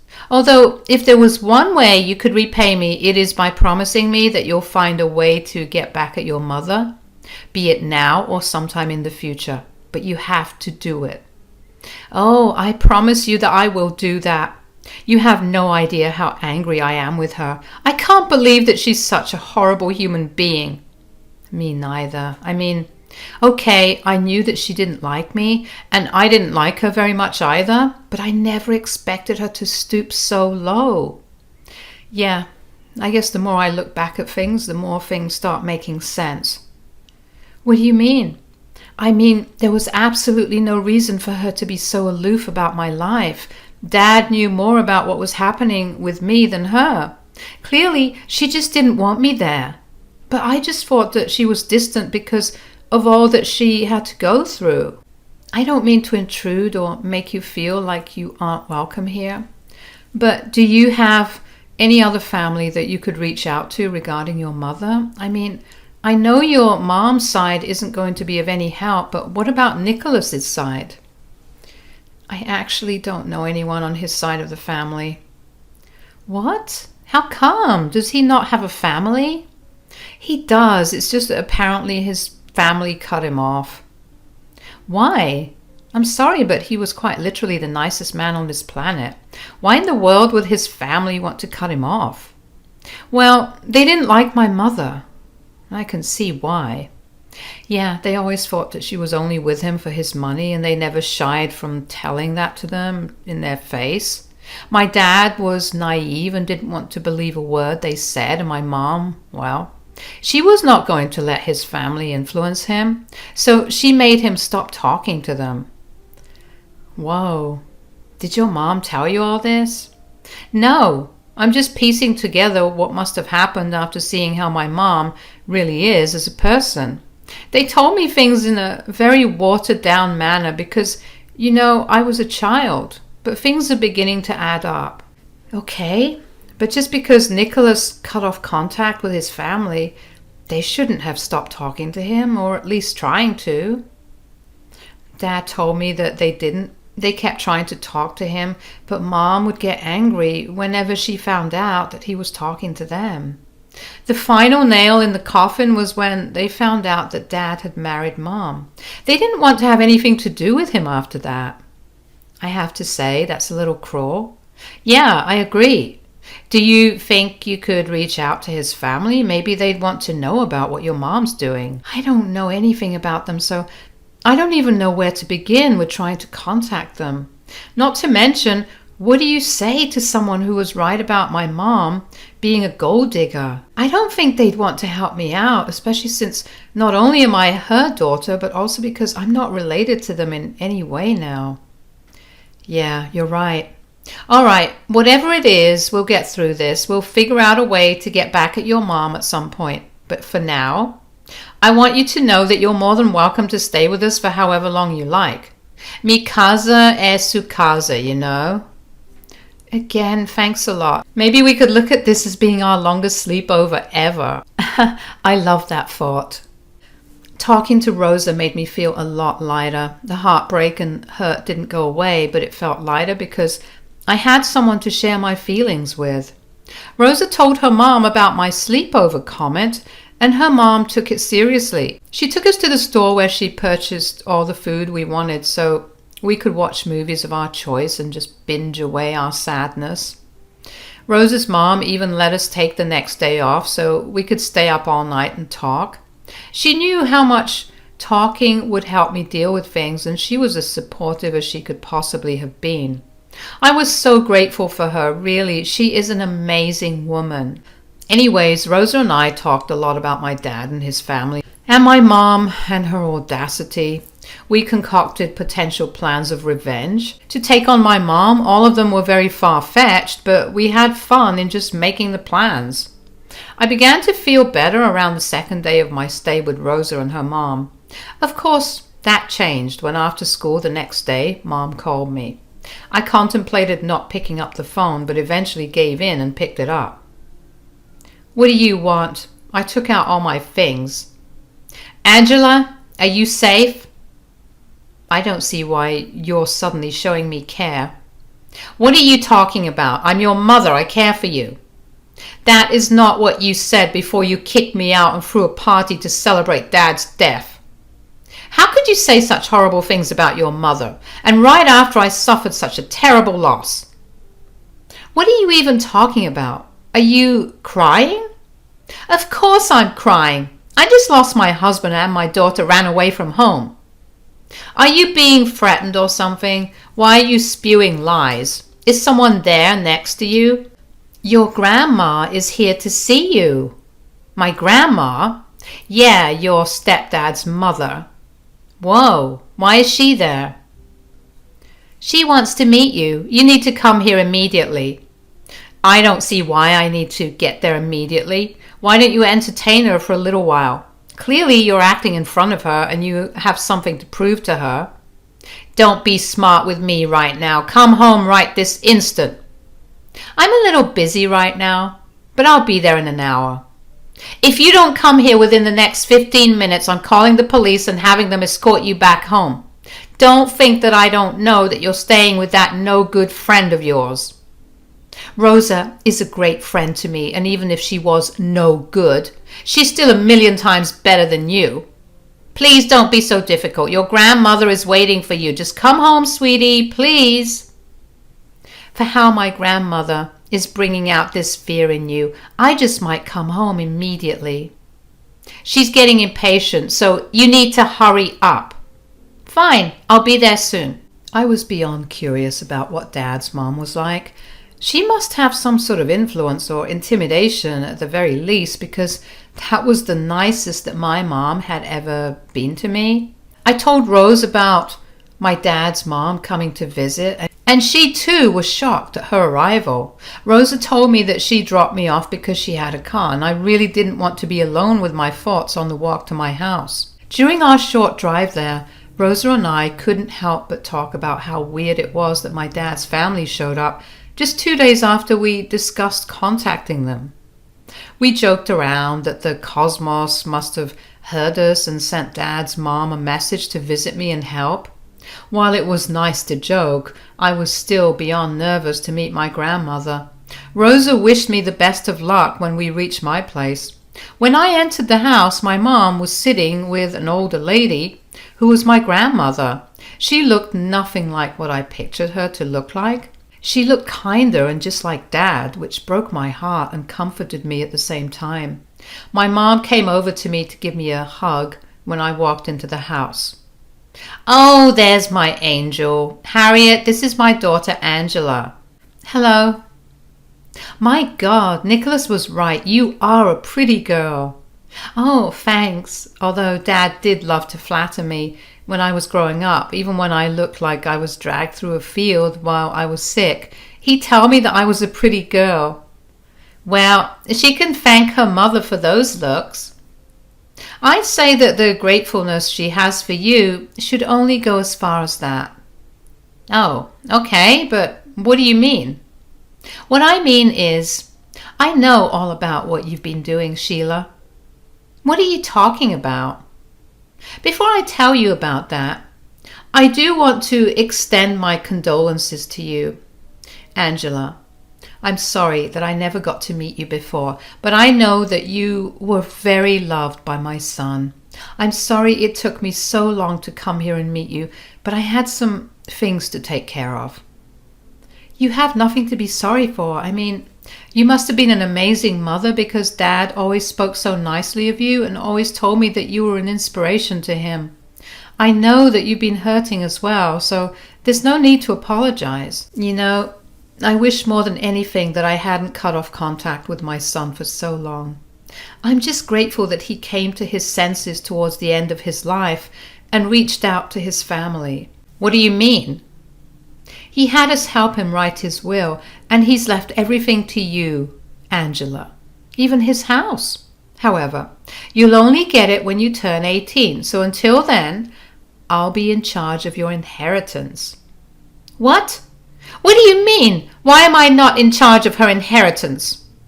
Because he did not trust you. How could he not trust me? I was his wife. Are you really asking me that question, Sheila? Yes, I want to know, why did he not leave me anything, and why did he leave it to my stupid daughter here?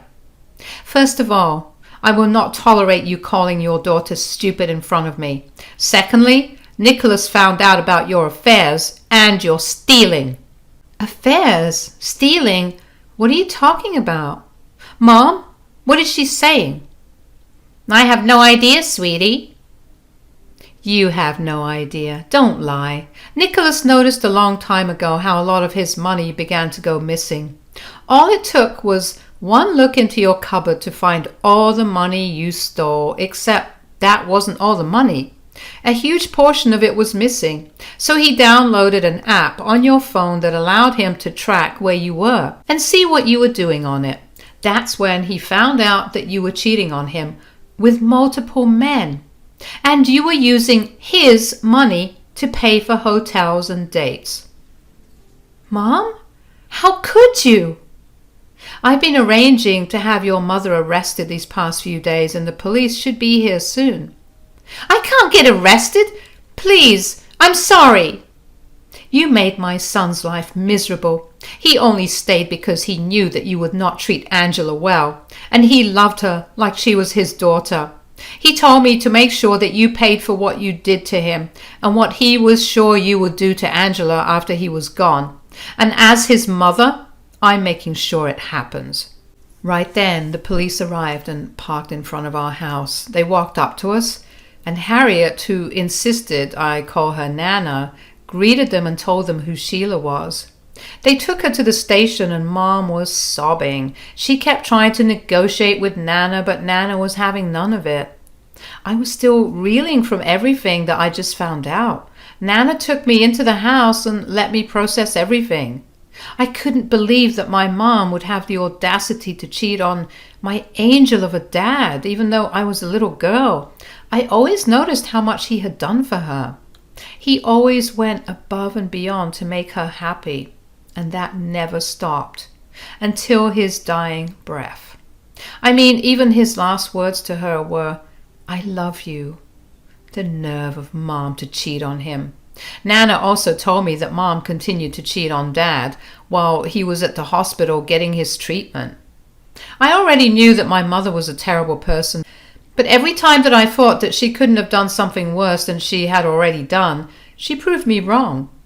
I just sat and sobbed for a very long time after Mom got taken away. Nana held me in her arms and even cried a little.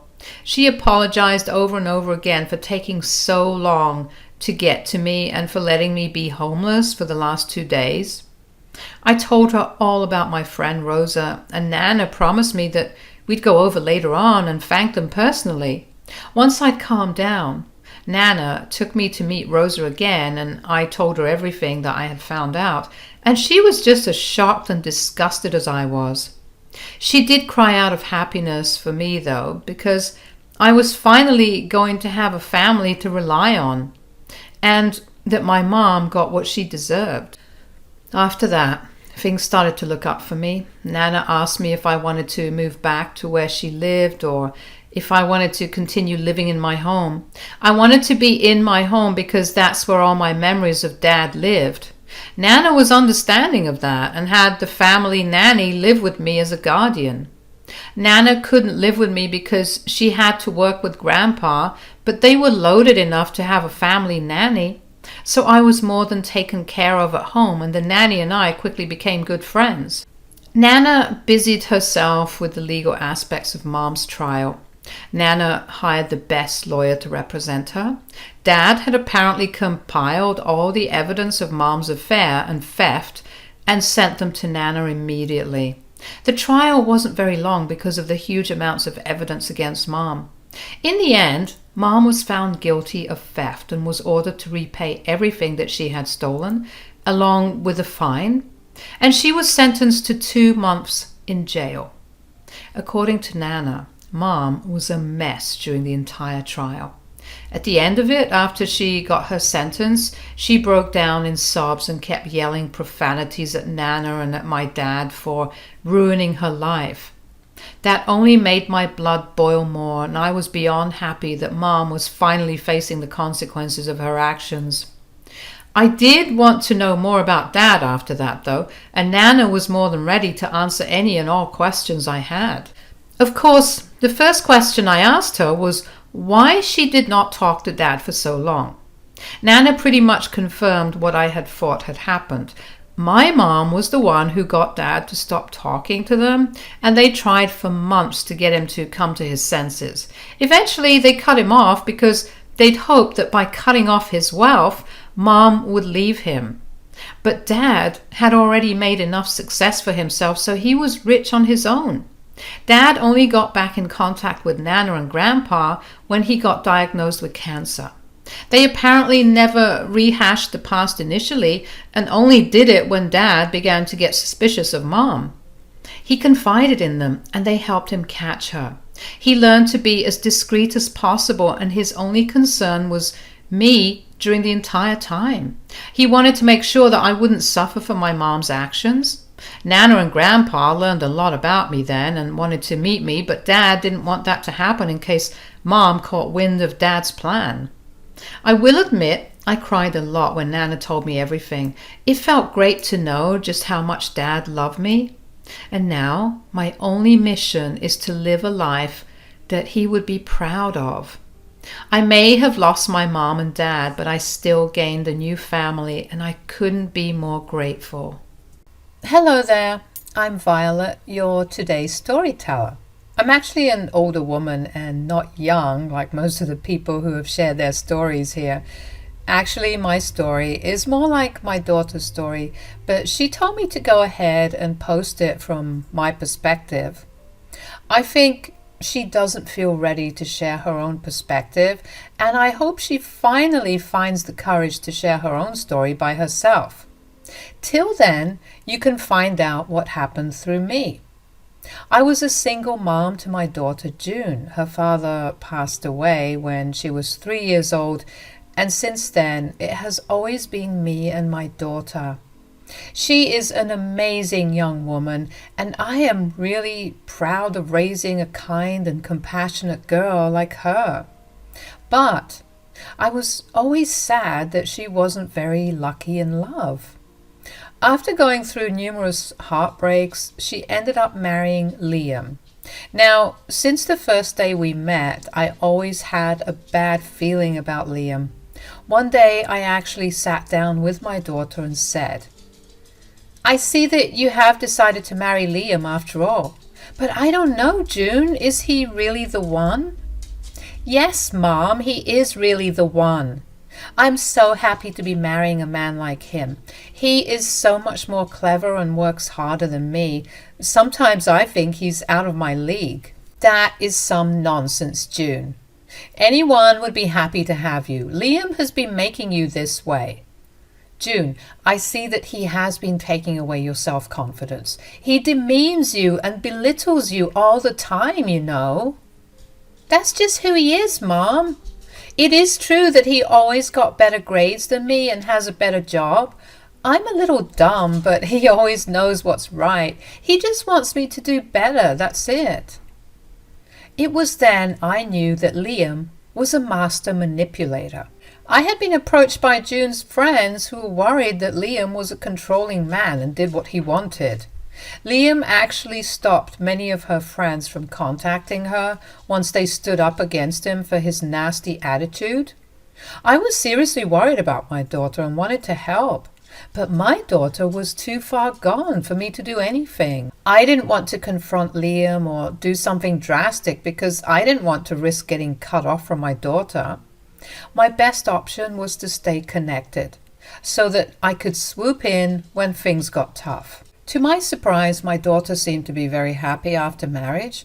She has moved 2 towns over to live with Liam, and the new life was treating her well. She did stop talking to her old friends, but seemed to be in good spirits. Whenever I visited her, she seemed happy, and even Liam acted very civil. So I thought maybe Liam had bettered himself after marriage. Well, that wasn't the case, as I discovered very soon. When June got pregnant, she seemed to be over the moon about the pregnancy. Naturally, I was also super happy for her. She was very excited and made a lot of plans about everything. We planned her gender reveal and baby shower, and she even asked me to be in the delivery room. I also offered to come and stay with her for a few days so that it was easier for them to adjust to their new life. However, all those plans went down the drain when my daughter called me one day with a dejected voice. She said, "Mom, we have to talk about something." "What is it, June? Is the baby okay?" "Yes, Mom. We got the ultrasound today to find out the baby's gender. But Liam doesn't want me to tell anyone." "Oh, that's okay, June. If you're okay with this, it doesn't matter. This means you will have more funds for a baby shower now. Also, less stress." "Mom, I'm not having a baby shower either." "What? Why?" "Liam says that it's a waste of money. You know, I had to leave my job to take care of the baby, so I don't have spare money as such." "That's okay, June. I can pitch in. It's not a big deal. You are my only daughter after all." "That won't work either, Mom. I don't know why, but Liam doesn't want to make this pregnancy a big deal. He also keeps saying how I'm getting too big and ugly, so he would rather not have everyone come and see me when I'm like this." I was taken aback by what my daughter was saying. You don't have to be a professional to know that this was downright toxic behavior. My concern for my daughter was returning in full force now. I didn't want to hound her for information because I knew she would close up and not tell me anything. I tried to control my emotions as best as I could and said, "What on earth are you talking about, June? This is not healthy behavior from your husband. This is ridiculous." "I know, Mom. He has been trying to control my diet too. But that didn't work since he is not at home most of the time. I think he's avoiding me now. What do I do, Mom?" "Don't worry, dear. None of this is your fault. Your husband is being stupid. You concentrate on your health and keeping the baby healthy. After you give birth, I will come to help you so that you two can have some quality time together. I'm sure that will make things much better." "Mom, that is another thing I wanted to talk about. Liam doesn't want you in the delivery room and he doesn't want you staying here with us, so it's best if you just visit us and leave." But we talked about this in June." "You won't need help. What happened so suddenly? Did I do something wrong?" "No, Mom, you haven't done anything wrong. Believe me, Mom, I want you here with me. But I feel like my husband is slipping away because of the pregnancy, and I don't want to pressure him anymore. I hope you understand, Mom." "I see your point, June. I'm not angry, I promise you, but please, you need to talk to your husband. What he is doing is not okay. I am really worried about you now." "Relax, Mom. This is just a rough patch. Maybe Liam is right. I'm just being too hormonal. I'm sure you know women can get crazy when they're pregnant. I would hate for you to worry for nothing." "A mother will always worry, June. Just promise me you will be okay and you will call me when you need me. I will be in touch." That's all I could say to my daughter. I won't lie, but my motherly instinct was telling me that something was wrong. I was actually planning to visit my daughter and see what was going on, and I did visit my daughter to check for myself. Nothing seemed amiss, but it was true that Liam was rarely home. When I asked him, he made up some excuses about having work and being busy. For some reason, I wasn't buying it, but what else could I do? I didn't have enough resources to spy on him anyway. Very reluctantly, I had to let things go, but I did check in with my daughter a lot to make sure she is all right. June was actually getting really sad as her delivery date was arriving, and I didn't know why. I tried to ask, but she simply wouldn't tell me. Those were some of the worst days of my life when I was constantly worrying about my daughter, and turns out I was right to worry. One night I got a frantic call from none other than my own daughter. She was hysterically crying, and I instantly felt my heart sink. I said, "June, what is going on? Why are you crying so much? Tell me. Are you okay?" "Mom, help me. I don't want to lose the baby. I think I'm going into labor. I can't get out of here." "Oh my God. What is going on, June? Where are you and why can't you get out?" "I'm at my house, Mom. I'm locked in the bathroom. I can't get out. I tried hard to push it open, but it's not budging. I don't want to use force because I'm afraid I will hurt my child." "How did you lock yourself inside, June? Where is your husband? Where is Liam?" "Mom, he... My daughter absolutely broke down when I mentioned Liam. She was crying so much that I was seriously getting worried about her. The distance between us was so big that I wanted to slap myself for not moving closer to her. She was so far away from me, and I knew I couldn't just run to her right then. I felt so helpless that I even expressed it in words. June finally controlled her tears and said, "Mom, Liam is the one who locked me inside this apartment. He has been cheating on me, Mom." "What? Liam is cheating on you?" "Yes, Mom. He is hooking up with his female friend. I found out recently and we had been having fights. When I went into labor today, he locked me in the bathroom because he didn't want me to give birth today. I want to slap the life out of that horrible man. How dare he do this to you? Where is he right now? He's out with his mistress, Mom. Today is her birthday, and that's why he didn't want me to give birth today. He told me that his mistress would be upset if I gave birth to our son on her birthday. Mom, what do I do now? Listen to me, June. I'm on my way to you. Don't worry, dear. I won't let anything happen to you or the baby, but I can't be there on time, so you need to call 911 and get help.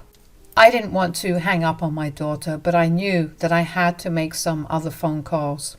I was so thankful to God that June was clever enough to hide her phone inside her dress before Liam pushed her into the bathroom. If she didn't have the phone on her, Lord knows what would have happened. June was saved from that God-forsaken bathroom because of her phone. She was able to call me and 911 to get help. My daughter's tears were permanently lodged into my brain as I tried to figure out what my next step would be. What I did know was that I needed to reach my daughter as soon as possible. I left my house and drove over to my daughter's place as soon as I could, but I knew it would be a long time before I would make it to her, so I called that one person who I needed at this time. I called my boyfriend, Dante. Now, let me tell you a little about Dante. I actually met him at a cafe when I was visiting my daughter at her house. Dante and I started talking about our kids, and we ended up really liking each other. Long story short, we are now dating, and it's been a while. And since Dante lived in my daughter's city, I knew that he would be able to help June and teach Liam a lesson. When I called him, he said, "Hey, is everything okay, Violet? It's quite late." "No, everything is not okay, Dante. My daughter just called me. She needs help." "What? June needs help? What's wrong? Is it something about the baby?" "It's about a lot of things, Dante. I'm still in shock about what I heard. Liam has been having an affair. Remember how I told you I had a hunch about him? Turns out I was right. He has done something horrible, Dante." I was struggling to gather my things and leave while telling Dante what was going on. "Look, I'm an old woman and don't have much family around. He was the only one I could count on. I was desperate for help, and Dante knew that. In a deep voice, he said, 'Tell me what he's done, Violet.' He's been cheating on my daughter with his friend. My daughter found out recently. Apparently it's his mistress's birthday today, and he doesn't want June to give birth on the same day. So when she went into labor, he locked her in the bathroom and left." "What in the world, Violet? Your son-in-law is a monster. How could he do this to his own child and wife?" "I don't know anything anymore, Dante. I'm really worried about June. I told her to call 911 for rescue, and I was on my way. But I am still scared, Dante. What if something happens to June or the baby?" "Calm down, Violet. I'm here for you and your family. I will go over to the hospital right away. I will get in touch with my cop friends and find out." Yep. Dante was actually a cop and also managed his father's business where Liam was actually employed. He was also good friends with Liam's parents and knew a lot of people around town. So I was really relieved when he said that he would take charge and make sure my daughter was okay. He is a responsible man, which is what made me fall for him in the first place. Dante was also a single father to a daughter, so he knew exactly what I was feeling at the moment. He reached the hospital where my daughter was in record time and stayed with her since then. I rushed to the hospital where my daughter was. I went there as fast as I could. Dante had called and told me where they had taken her.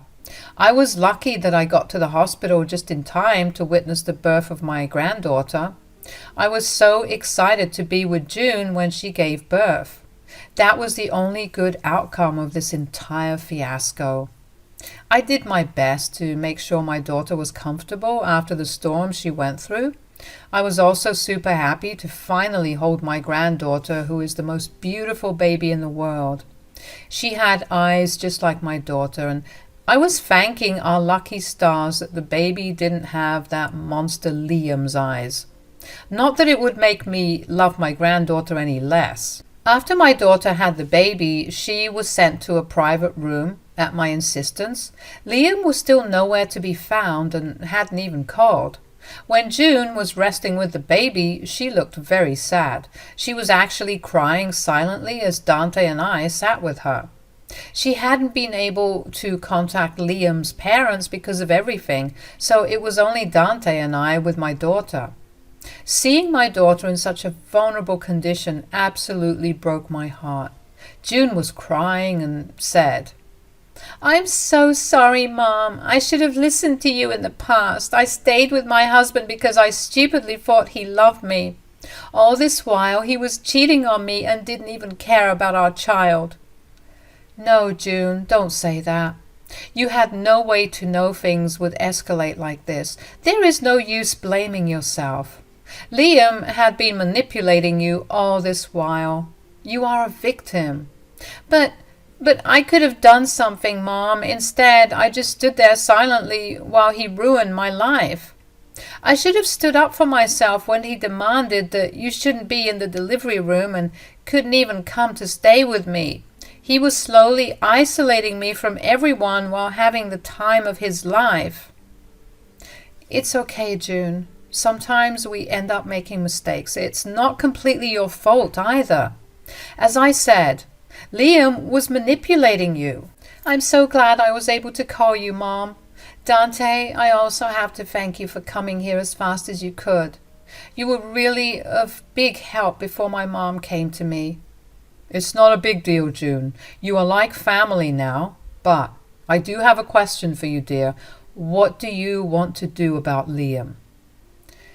Dante, being the cop he is, was touching on the important subject now that June and her daughter were all right. Liam was still a no-show, and what pissed me off was that he didn't even check up on his wife after leaving her locked in a bathroom. Every time I remember my daughter crying and desperately asking for help, it makes my blood boil. Liam deserves to rot in hell. He did something truly horrible, and I didn't want my daughter to let him get away with it. I looked at Dante silently, telling him that there was no way we would let Liam go. However, ultimately it was up to my daughter about what she wanted to do. She was his wife, after all. As much as I wanted her to leave Liam, I knew I couldn't force her to do anything against her will. So I gently patted my daughter's head and said, "Listen to me, dear. What Liam did was horrible. What he did could have made you lose your child, and even worse. If you hadn't had the cell phone with you, God knows what would have happened to you two. Do you want to still live with a man like that?" "No, Mom. I really don't want to stay anymore. In fact, I don't even want to go back to the house. I will be constantly worried he will return and do something to me and my daughter."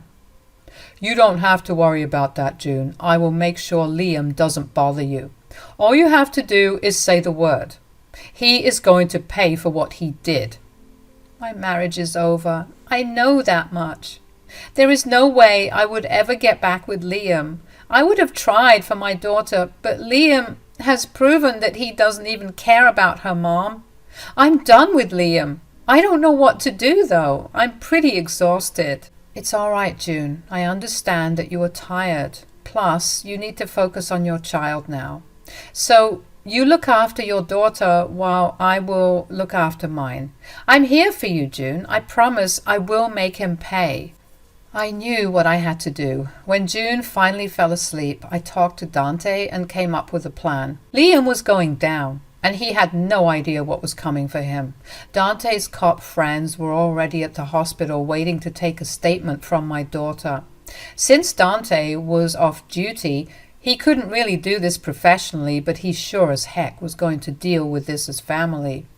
He talked to the officers, who then went to get June's statements.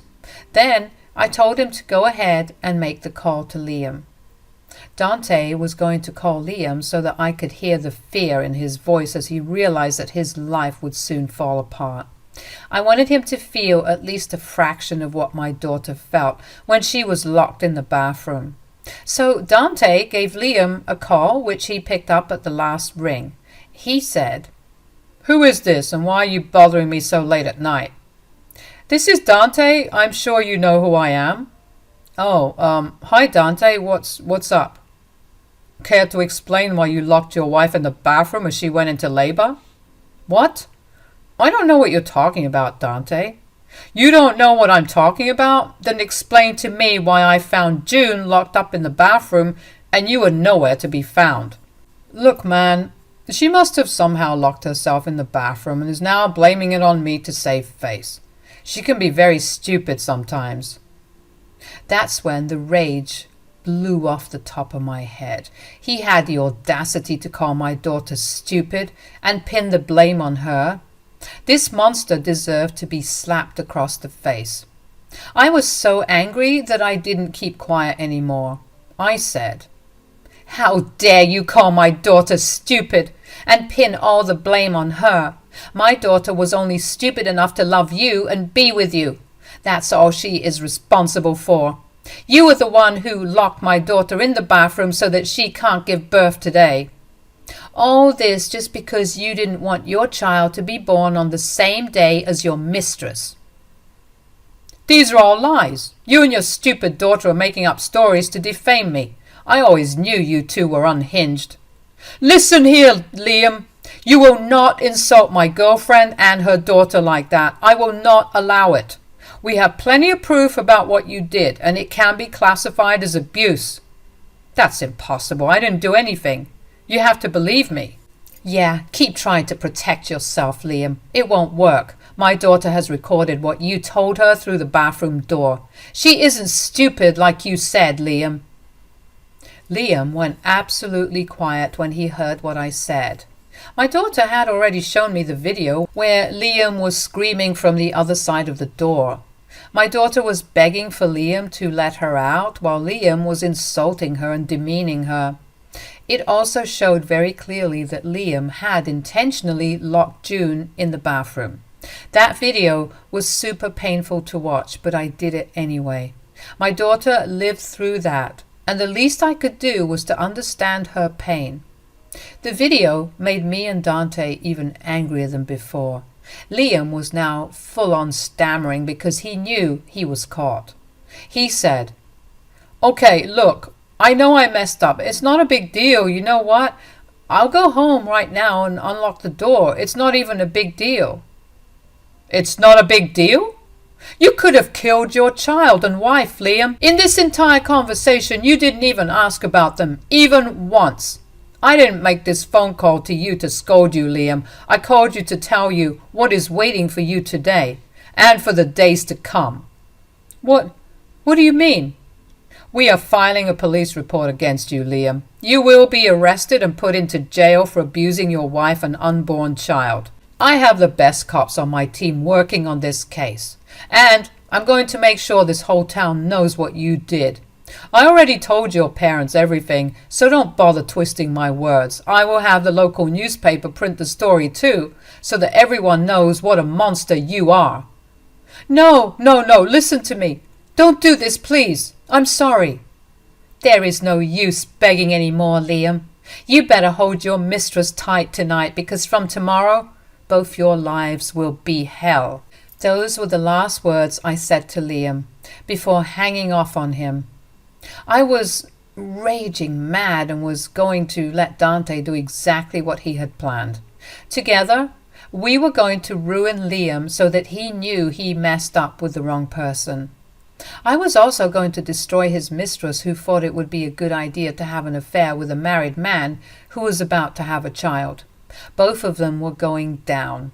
I made that promise to myself and my daughter. Believe me, I kept it. Now, I will give credit where it's due, since Dante was very well known in that town. He was the one who did most of the groundwork. He made sure Liam was arrested and sent to jail. Although he was able to bail himself out, Liam's reputation was already in ruins.